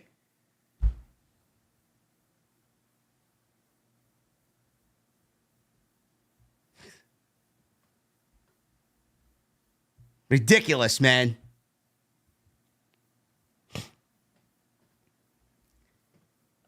Butch and Baron Corbin, Money in the Bank qualifying match. Butch obviously was going to win this match. This match went 3 minutes. 3 minutes.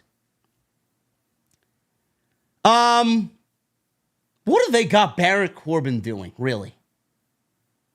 What have they got Baron Corbin doing? I mean, Baron Corbin's coming out here. He's got the same happy Corbin theme music. He looks like he's ready to lounge at the house on the couch watching the NBA Finals. He's out there. Maybe he's going for the Denver Nuggets. I have no fucking idea. I don't know. Baron Corbin's out there looking like a creative jobber in WWE 2K. What the fuck do they have him wearing? Seriously. He looks ridiculous. There's no creativity. They've completely given up on Baron Corbin. Completely given up. Now, I will say this. I'm genuinely starting to feel bad for Baron Corbin. I am. I don't think Baron Corbin gives a shit. He'll go on Pat McAfee's show and say, oh, yeah, I'm having a good time. Good time. You're a fucking loser. You're getting called out by Chef Reacts on TikTok. Baron Corbin's more entertaining on Twitter and on Instagram and on TikTok than he is on fucking WWE TV. Why don't we just take what Baron Corbin does on social media and apply it to him on television? He loves whiskey. He loves steak. He loves to cook. Why don't we just make Baron Corbin a fucking chef online?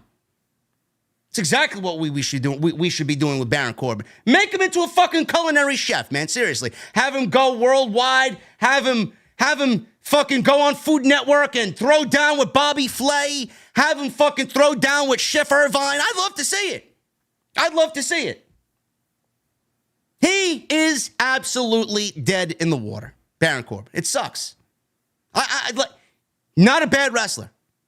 Not a bad wrestler, but what they're doing to him, man, I'm genuinely starting to feel bad for him. But the thing is, and the reality of the situation is for Baron Corbin, there isn't much there to do. There isn't much, as far as WWE on where they want to take him. Even if they did go back to the lone wolf gimmick that everybody seemingly wants to see him go back to, give him his edge back, give him that intensity back. Even if they do it, what is it going to accomplish? He is so far gone. He is such a loser and has been treated like a loser. All the years of neglect. If WWE goes back and gives you a gimmick that worked then and might not work now, is anybody going to feel any differently about Baron Corbin? I know I'm not. I'd like to see him at least try, but the fans aren't going to take to Baron Corbin because there's been years of neglect, and it's just too far gone at this point. You cannot change him into what you think he could be. They're at a point of no return. The way I see it, if there's budget cuts, Baron Corbin is on the chopping block, to be quite honest with you. There's nothing there. There's no return on investment there with Baron Corbin. They have expended everything they could into Baron Corbin. Nothing's going to work. Nothing. But if he's more entertaining online than he is on WWE TV, maybe they need to do what he's doing online and bring it to television. Butch wins in 3 minutes. He spent way too much time talking shit to Trick Williams and Carmelo Hayes in the crowd. Butch charged at Corbin. Corbin took him down with a big boot. He started to taunt Williams and Hayes. And because of this, He turned around, he went for a chokeslam, but Butch rolled him up and got the leverage pin on Baron Corbin. It's basically what they did here. 3 minutes, and Butch advances. So we got a nice little field for Money in the Bank. We got Ricochet in there. We got Shinsuke Nakamura in there. We got LA Knight in there. We got Butch in there. We got Santos Escobar in there. Now, out of those names, I am going with LA Knight. I mean, it looks like they're really setting it up to be a predictable Money in the Bank. But I don't think anybody's going to have a problem with LA Knight being a predictable Money in the Bank winner. Now, on Monday, we got a qualifying match, I believe, with Matt Riddle. I think he's in a qualifying match with somebody on Monday Night Raw. We've seen Damian Priest. Matt Riddle and Damian Priest in Money in the Bank. I could see Matt Riddle losing that match because of Imperium. I could see Damian Priest going into Money in the Bank. So it looks like they're setting up Riddle and Gunther for an IC title feud. But even if Damian Priest gets in there, I'm still going with LA Knight. So we'll see what happens with the men's Money in the Bank, but it certainly looks like they're setting up for an LA Knight victory, at least on the men's side. Another women's Money in the Bank qualifying match, Shotzi versus Io. This went 3 minutes. Io wins. She advances, as she should. Shotzi hit a running senton on Sky in the corner. She rolled to the outside, did Io. Shotzi ran the ropes and hit a beautiful-looking suicide dive. It's literally the best thing that Shotzi does in her matches is that suicide dive. Very Darby Allin-esque. Shotzi rolled Sky back into the ring and climbed to the top rope. Bayley distracted Shotzi, and Sky crotched Shotzi on the top. Shotzi then shoved Sky off the top rope. Bayley then shoved Shotzi off the top rope. Referee looked around very confused. Sky then climbed quickly to the top, hit the big moonsault for the 1, 2, 3. So Io advances. Io is in the Money in the Bank with Becky and Bayley and Zoe. So we got some Money in the Bank qualifiers here for the ladies. And Io is in there with Bayley. I wonder if WWE starts to really play into the fact that Bayley and Io are in the same match, and then maybe that separates Io and Bayley from Damage Control. I don't know. We'll see what happens. But I'm going with Io. I'm going with Io to win Money in the Bank for the women, man. Very, very, very predictable Money in the Bank matches tonight. They both went 2 or 3 minutes, or all three of them, except for Santos and Ali. They got the most time. These other two, they went 2, 3 minutes. Really no importance for these Money in the Bank qualifiers. You might as well just fucking put people in there. Like, I appreciate the qualifying matches, but you got to do them right. How could it be important if it goes 2 minutes? Well, what are you going to do in 2 minutes? Ridiculous. Austin Theory. He was interviewed by Kayla Braxton. Theory said he was the last one to find out about this title match against Jey Uso tonight. So Reigns does whatever he wants, but Theory doesn't make excuses. Theory said even though he didn't have time to prepare, he's going to win anyway. He says he's going to send Jey back to the Bloodline as the failure he is. Theory then said that if Heyman is looking for a new client after next week, he should check out Austin Theory live. Theory's always a decent promo. I just don't really give a shit about anything he has to say. Very, very lackluster United States title run. Nothing like Gunther is doing with the IC title. Sami Zayn was in the back. Kevin Owens was there. Zayn said he talked to Jey and they'll see what happens. Owens says they need to focus on the tag team titles. Pretty Deadly appeared. They told Zayn and Owens to focus on their looks. Pretty Deadly asked for a tag team title match. Funny how you've been here 2 weeks and you're asking for a tag team title match. Great. Then the Brawling Brutes appeared, followed by the OC, and then the Street Profits, and then the LWO. Adam Pearce appeared and asked what was going on. Owens freaked out and said they all showed up asking for title matches. Zayn yelled that they all want title matches. Pearce said the challenging teams would have a tag team gauntlet match next week on SmackDown, and the winner would get Sami Zayn and Kevin Owens. Tag team gauntlet matches, or gauntlet matches in general, are done to death, and WWE usually does them when they don't have anything lined up for creative. It is a good chunk of time filler, and that's all it is. And none of these teams, None of these teams are going to beat Sami Zayn and Kevin Owens. The OC are not going to win the tag team titles. LWO is not winning the tag team titles. The Street Profits, which we've seen them wrestle Sami Zayn and Kevin Owens, not going to win the tag team titles. The Brawling Brutes are not going to win the tag team titles, and neither is Pretty Deadly. If I had to choose a winner here, I'd probably go with Pretty Deadly, even though I would probably prefer the Brutes. Going with Pretty Deadly to win the tag team gauntlet match next week and get a tag team title match, and they will not beat Sami Zayn and Kevin Owens. Grayson Waller was advertised next week for another Grayson Waller effect with Charlotte Flair as his guest. Oh, great. Another week of Grayson Waller not wrestling on TV. Fantastic. Guy's been called up for now 8 weeks and not one fucking match on SmackDown. What the fuck are they waiting for? Yet I got fucking paywalls telling me, oh, yeah, they're taking their time with Grayson Waller. They called him up from NXT to not wrestle for 2 months. I understand taking your time, but 2 fucking months? The fuck are you waiting for? Main event. Jey Uso and Austin Theory. United States Championship on the line here in the main event. Main event, Jey Uso. Back at it again. So this was pretty decent for the time that they were given. It went about 10 minutes or so. And you knew that there would be some sort of shenanigans. I said beforehand that Jey was not going to win the United States title and that Jimmy was going to get involved and that Solo may be the reason why Jey doesn't walk out with the United States Championship as he does what he did to Jey this week. So there was a lot of overbooking towards the end of this thing, but it actually played out pretty well. Theory started the match with a side headlock, and he took down Jey with a shoulder tackle. Uso came back with a clothesline. He clotheslined Theory over the top rope. Uso threw Theory across the commentary table, which is now becoming the norm in WWE. Theory was working over Uso with a headlock.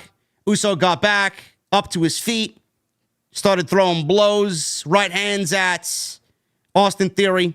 He went for a spear, but Theory countered, hitting a rolling drop kick for a 2. Theory slammed Uso down for a 2 count. Theory set up for A-Town down early, but Uso fought out, landed an enziguri. Uso hit Theory, and Theory hit the referee, and we had ourselves a referee down. Uso went to the top. He hit the Uso splash. Crowd counted 3, 4, 5, 6.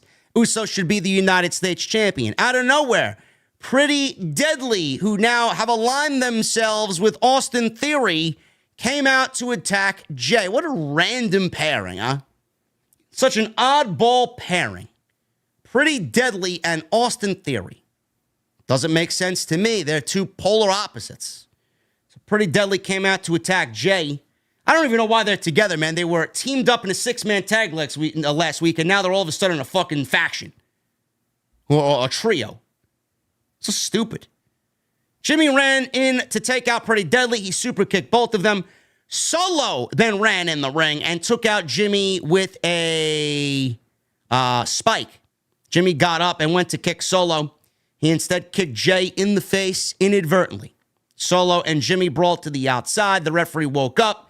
And off of Jimmy's super kick on Jey, Austin Theory made the cover, and he made the 1, 2, 3. After the match, Jimmy tried to talk to Jey in the ring, and he tried to smooth things over. Clearly, that did not work. And he kind of shoved Jimmy away. And Jimmy was like, I didn't mean to do it. I didn't mean to do it. I was trying to help you, Oos. And Jimmy just ended up walking away from Jey rather, ended up walking away from Jimmy. Jey rolled to the outside of the ring, and there was Solo and Paul Heyman standing at the entrance of the ramp.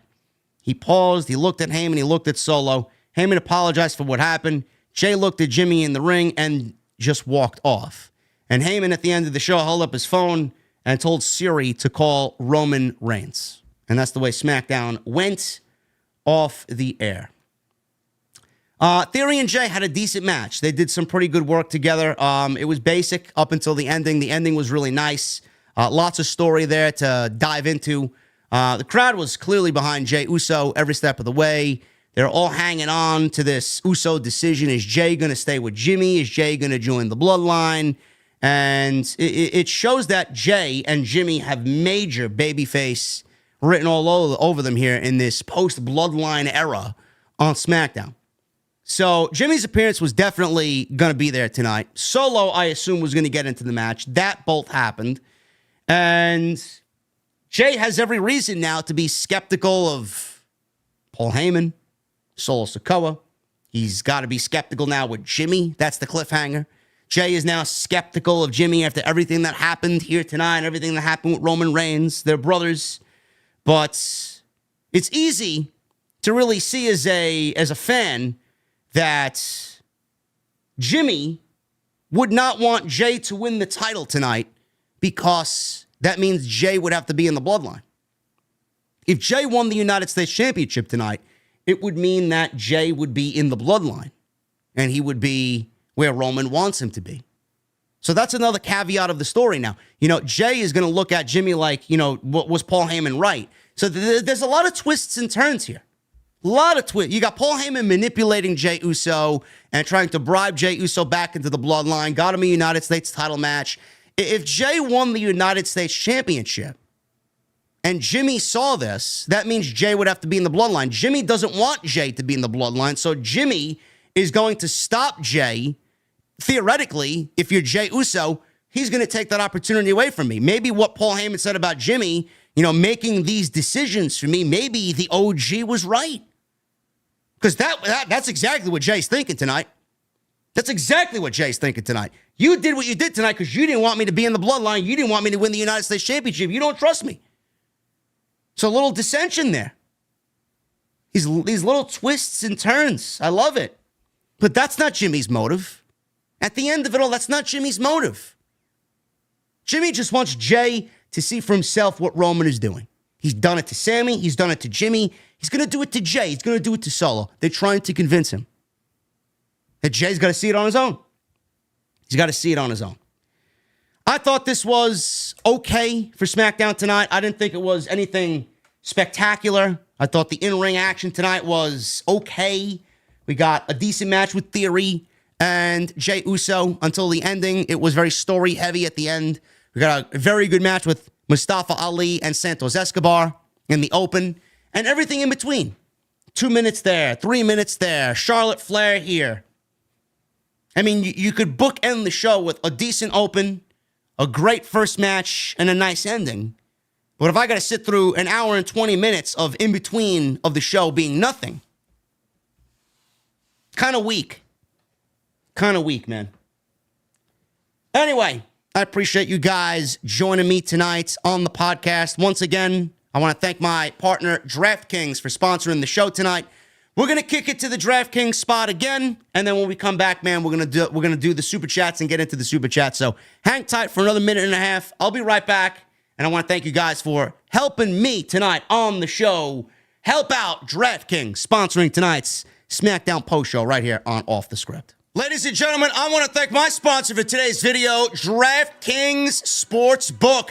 UFC fans, this weekend in Canada, do not miss your favorite fighters battling it out in the cage. You can make your picks with my partner, DraftKings Sportsbook, this weekend. And for all new customers who sign up using promo code JDfromNY, if you bet $5, DraftKings is going to give you $200 in bonus bets instantly. That's promo code JDfromNY. All new customers bet $5 and you're going to get $200 in bonus bets instantly.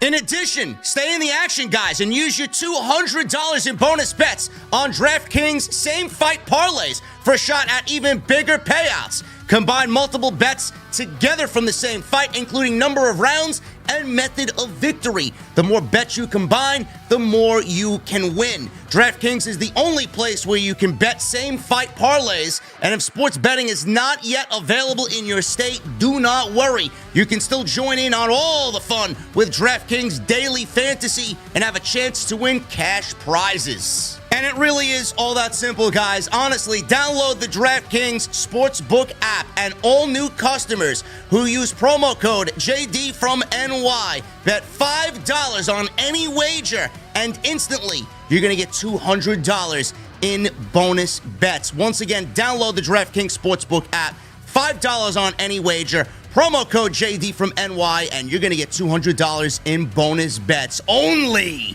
at DraftKings Sportsbook.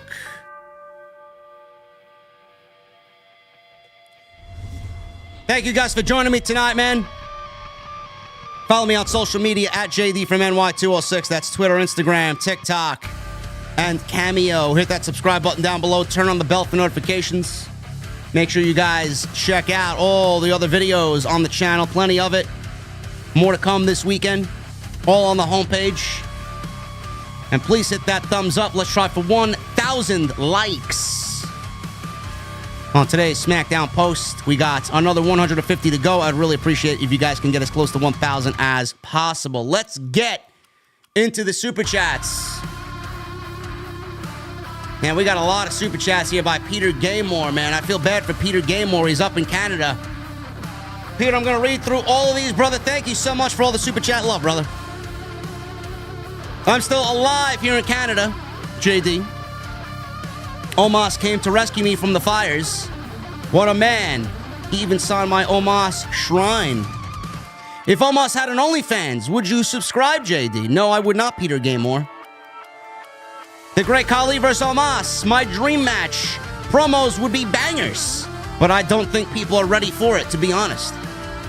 One day, Omos will be inducted just like Khali. Hashtag Hall of Fame.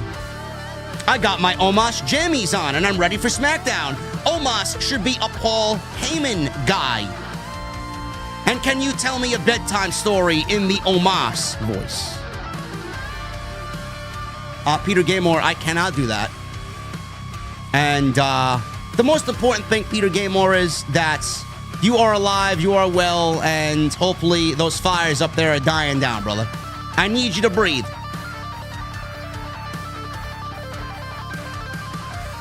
Peter Gaymore has an Omos fetish. That's what that means. Thank you, Peter. Barry McCockner. We got a $5.50 super chat from Barry McCockner. JD, my wife was offended by your last show. Needless to say, I kicked her out. This was a first-time super chat from Barry McCockner. Barry, what did I say on my last show that I offended your wife with? I'd love to know, Barry. Barry McCockner. His wife was offended by my last show, which would mean that was AEW Dynamite with Jesse. What did I say that was so offensive? Barry McCockner. Connie Lingos.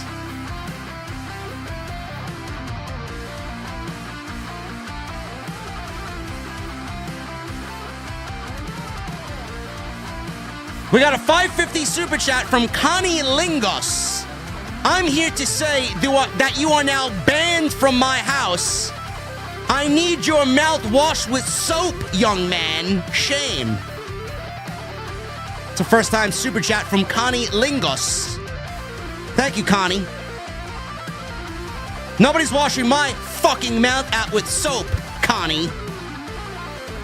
Bitch. Thank you, Connie, for the $5.50.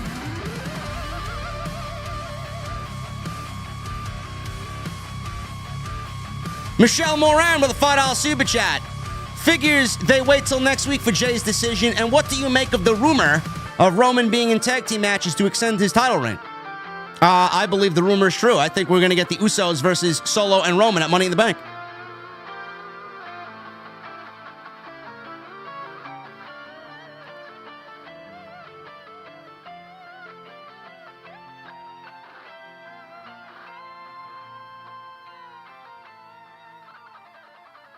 Hey, you like that Connie Lingus one, huh? Joseph Taylor with a $2 super chat. JD, I bet you're happy the Mets lost 7 games in a row. Of course I am. The Mets are 9.5 games out of first place, bro. Did Miami lose, man? What is with the Miami Marlins, bro?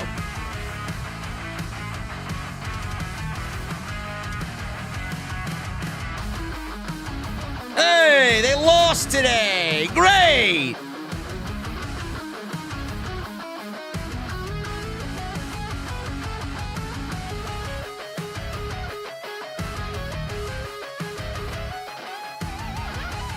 Tony Brown with a $4.99. I saw Sweet Booty Meat, JD. Of course you did. EO and Bayley were on the show, and so was Shotzi. Tell you, man, there's no booty meat better than AEW booty meat. They got fucking grade A status over there, bro. Grade A. I don't know what's in the water down in Jacksonville. Fantasy Kid with 17 months. On my way to the golden microphone. Dark horses rule. You know it, brother. I'm hoping my guys down in South Jersey can hook me up with one, man. I've been on a list since October of last year. I'm telling you right now, man, if I get that dark horse, you guys are getting a vlog in the dark horse. No doubt about it. You may get a vlog for the entire process.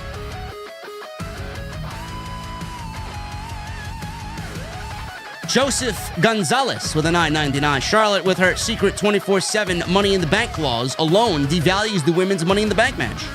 Fans can't stand her because she has been oversaturated in the title scene since day one. WWE never learns. Joseph, you make a lot of sense, brother.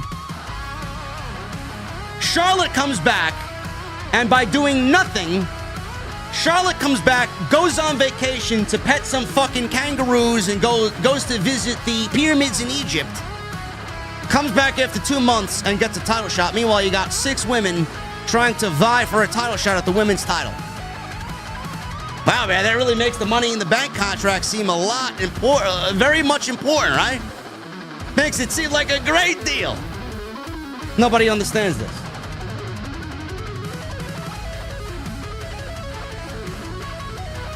Levi Litova with a 9 months in the venue. Thank you, Levi.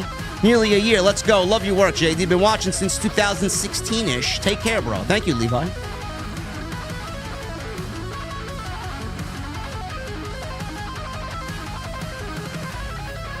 Gregory Benson. WWE, the land of the family dollar, Dollar Tree, Dollar General, and the 99-cent title belts. Yes.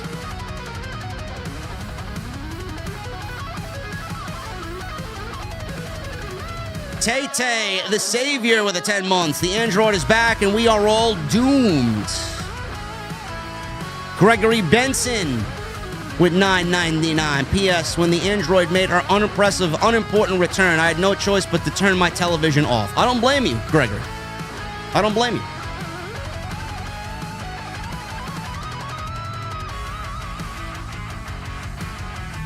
Obscure Blanco with the $2 super chat. I finally graduated, JD. How's your night going? The gym was very, very difficult today, bro. I did almost a 3-hour session today. I'm fucking finished. But I'm good. I'm good. Thank you for asking, Blanco, and congratulations on graduating, brother.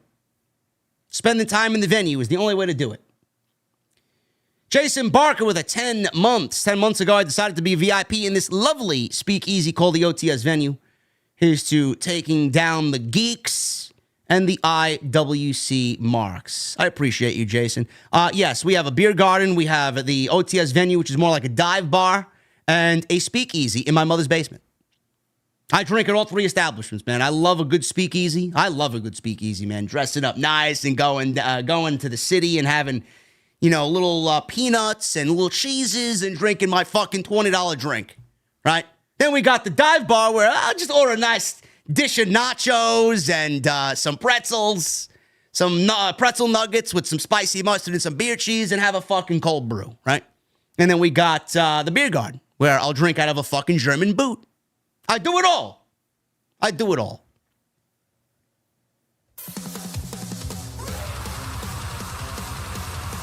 Cameron Battle with a $9.99.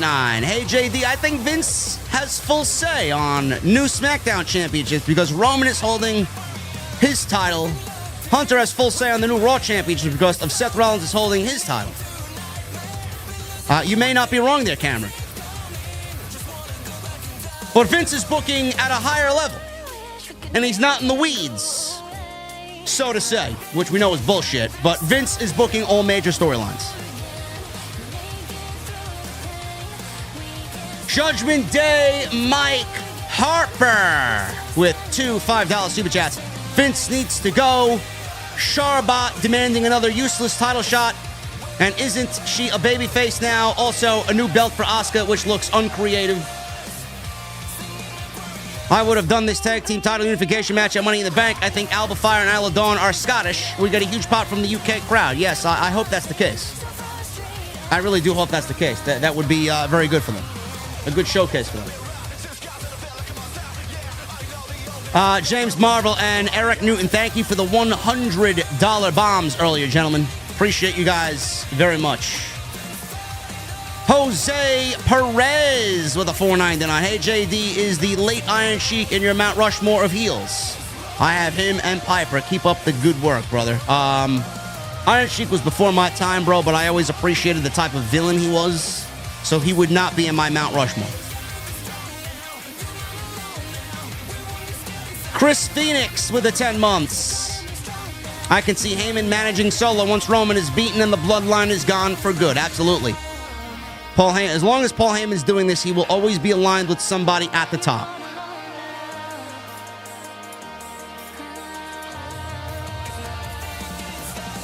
Justin with a $1.99. Storm versus Blue for the championship this Wednesday. Yes. Actually surprised by that. I thought it was going to be Britt. Jason Barker with a $20 super chat. What's your opinion on Seth Rollins defending his championship in Madison Square Garden on July 7th on SmackDown, might I add? Seems like the draft seems worthless when it comes to the World Heavyweight Championship. Jason, that might be a dark match, brother. If that is not a dark match, I'm going off. Might just be a dark match. Is July 7th a... Let me check right now. Is July 7th... It is a Friday. Yeah, it may be a dark match, Jason. I would not look too much into that. They did the same thing with Cody. Cody announced his schedule for the upcoming month last week on Twitter, and SmackDown was listed there, and it ended up being him working a dark match with The Miz. So I don't think that really is anything to concern yourself with. Isaac123 with a $9.99. The women's title says undisputed on the belt, but it isn't called the undisputed title. Make it make sense. Either way, Rhea has another title, so why is undisputed branded on the belt? I did not see that. I'd have to look at it a little bit closely. Or closer than I did. That would be fucking lame, though. So she's the undisputed champion, but we still have Rhea Ripley holding a championship on the other show. So how is she the undisputed champion? What is Rhea Ripley? Corey Williams with 10 months. SmackDown was okay for me, in my opinion. It was okay. It wasn't great by any means. Dom Wapo with a $1.99. I hope Cross and Styles have a good feud. I hope too. Karrion Kross needs it. Doughboy Games with 2 months. I knew once they showed the new championship and Charlotte's music hit. Yeah, JD about to rip this dumpster fire apart. Keep up the good work, though. Thank you, brother. Eric Decker with a $5 super chat. WWE is so lazy with their title designs. They have no imagination at all. A 5-year-old could create something better than that. Bro, we have people in the WWE creative community on 2K that make better fucking title designs than WWE's actual belt makers. The Cake with a $5 super chat. I was telling somebody on Twitter, WWE has the opportunity to do the funniest thing. They did it. I never laughed so hard about a title reveal ever. Shit sucks, bro. Yet there will be people out there that complain that I complain about everything on the show. I'm not here to please you. I'm here to get my shit in, whether you like it or not. You don't like it? Fuck off. You don't like it because I speak the truth and I call out what's on television? Fuck off. I don't know who you think you're dealing with. I've been doing this shit for too long. You should know what I do by now. Shut the fuck up. Not you, Cake, to the people online. Cake, thank you, brother. Tay-Tay with a $4.99. How many championships will Charlotte have at the end of her career? Just curious. About 21. BW Rosas with $2. Alex Shelley won the Impact World title tonight. Really? Alex Shelley? Why? Steve Macklin already lost the championship? The fuck is going on creatively over there, man? Jesse must be having a fucking stroke over there. Make it make sense.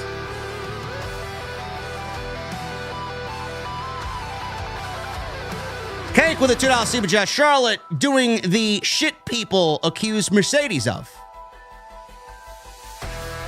Bro, you cannot compare Charlotte to Mercedes. Mercedes blows her out of the water in every aspect. Every single aspect. Joseph Taylor with a $2 super chat. How many times is Vince gonna screw Asuka? I don't know. How many times is Vince gonna screw the fans? Ryan Shepard with a $5 super chat. Why is there even a women's Money in the Bank match when Charlotte in the Bank just lingers over everyone's shoulders? I have no fucking clue.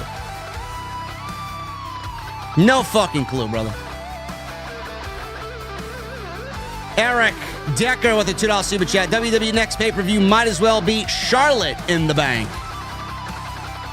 Fujins Henry with a 14 months. I'll take an E.H. Taylor Whiskey Sour. And if Jesse can't make it, get him out. Now, Jesse's not in the venue tonight, Fujins, because he's too busy watching Impact. Oh, man. He may be the only one after tonight. Frankie Rodriguez with a $4.99. Motor City Machine Guns won the TNA titles. You think they have a match at Forbidden Door? No. Mr. Orr with two $10 super chats. Shout out to Adam Pierce for being the only suit to tell Charlie Flair to get in the line.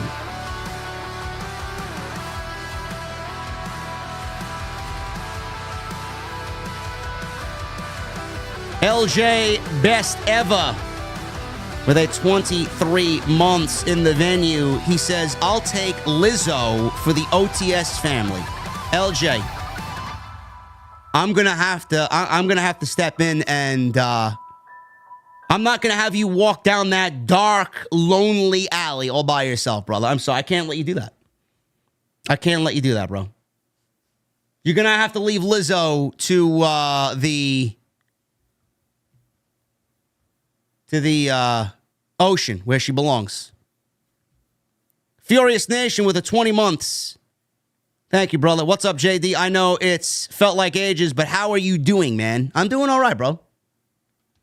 Just been very busy with work and taking care of family lately, says Furious. Also, with two $10 super chats, in your opinion, what are your thoughts on both Money in the Banks having 6 participants this year? I like it. Better than 8. Better than 10. 6 is perfect. In my opinion, I don't mind it, and I appreciate Triple H appreciating the old school. 8 people sounds a little too much. Yes.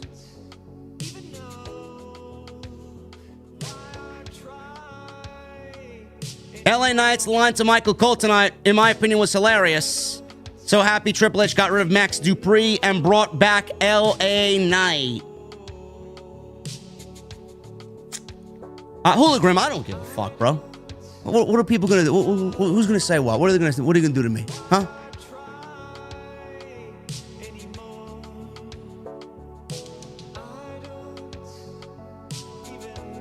Hollywood guy with a $5 super chat. Wasn't Butch supposed to name or get a name change? What happened to that? Probably towards the end of the year, bro. I think that's still in the books for sure.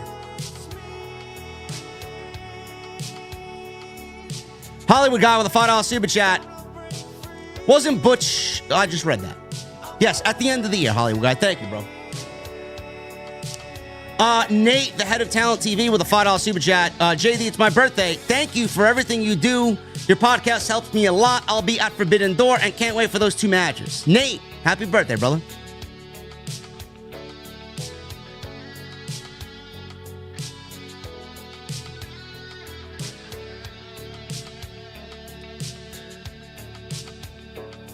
The Cake with the $2 super chat. Congrats to Billy Kay on her pregnancy. Cheers, JD. Congratulations to Billy Kay.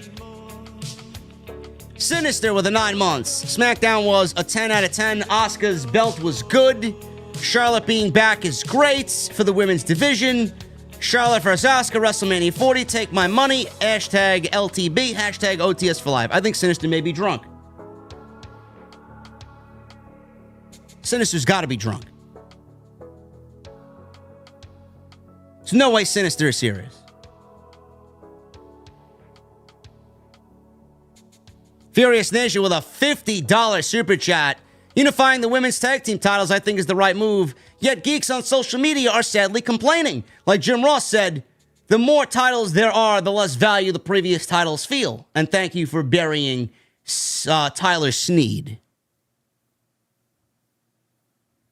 Appreciate you, Furious. I don't know who's complaining about this. If you're complaining about the unification of the women's tag team titles, clearly you're a complete blithering idiot. There's no way you think that doesn't make sense. American rock star Patrick Palmer with the 10 months. Of course, Charbot comes back and gets another title run. R.I.P. Asuka's title run. I don't think it's that bad, bro. Not yet, anyway. New Bendy Comic Dubs with the $2 super chat. First super chat, thank you, New Bendy. Let's bring back Maki Ito. Her singing is amazing. No. Sinister, I'm going to have to dump you. There's no way this was a 10 out of 10 show tonight, bro. There's no fucking way. MGM Ballin with a $9.99. Going to England in 2 weeks. Money in the Bank is part of my trip, and I can't wait to be part of the London crowd. But wow, are they making it hard to care besides the Bloodline story? Would love LA Knight to win. I hope so, too. I hope so, too, man. Furious with another 10. Thank you, brother, tonight for the super chats. With the women's Money in the Bank this year, who do you think is the last female from Raw to qualify? I'm going with Raquel. Also, R.I.P. to Don Sheik, and my condolences go out to his friends and family. I think you're probably right. Raquel probably gets in. David Mercia with a $9.99. Hey, JD, big fan. Do you see any talent from AEW or WWE jump ship anytime soon? And which talent? Also, do you think the bad booking is affecting Triple H's reputation as a booker? Absolutely. I absolutely do. I already see it online. You got blithering fucking half-witted geeks thinking that Triple H is booking all of this show without any outside interference. And I see nobody jumping ship yet. There will be jumping ships between talents. But Tony Khan's not letting anybody go because of the inclusion now of Collision. And Masen Howell. I completely butchered your name. Masen Hollowell with a $9.99. Can't wait for Jey Uso to turn on Roman Reigns. The pop he will get will be amazing. This entire storyline is about Jey Uso, and it goes all the way back to the Thunderdome. It does. But Jey Uso's not winning the title. Jey will cost Roman the championship, but he will not be the champion. Guys, I'm about to get the hell out of here, man. I am exhausted. I want to play a little Destiny before I go to bed, and we will be right back at it on Saturday with some extras, man. Appreciate you guys joining me tonight. Follow me on social media at JDfromNY206. That's Twitter, Instagram, TikTok, and Cameo. Hit that subscribe button down below. Turn on the bell for notifications. Go check out all the other content on the channel. Plenty of it. Go check out DraftKings. Would really appreciate you do that. Continue to hit that thumbs up. We got some great shit coming up this weekend. Great shit starting next week as well. And I will see you guys right back here on YouTube with more Off the Scripts. Until then, guys, have a great night, and I will see you all Saturday afternoon with Extra right here on OTS. I'll see you guys later.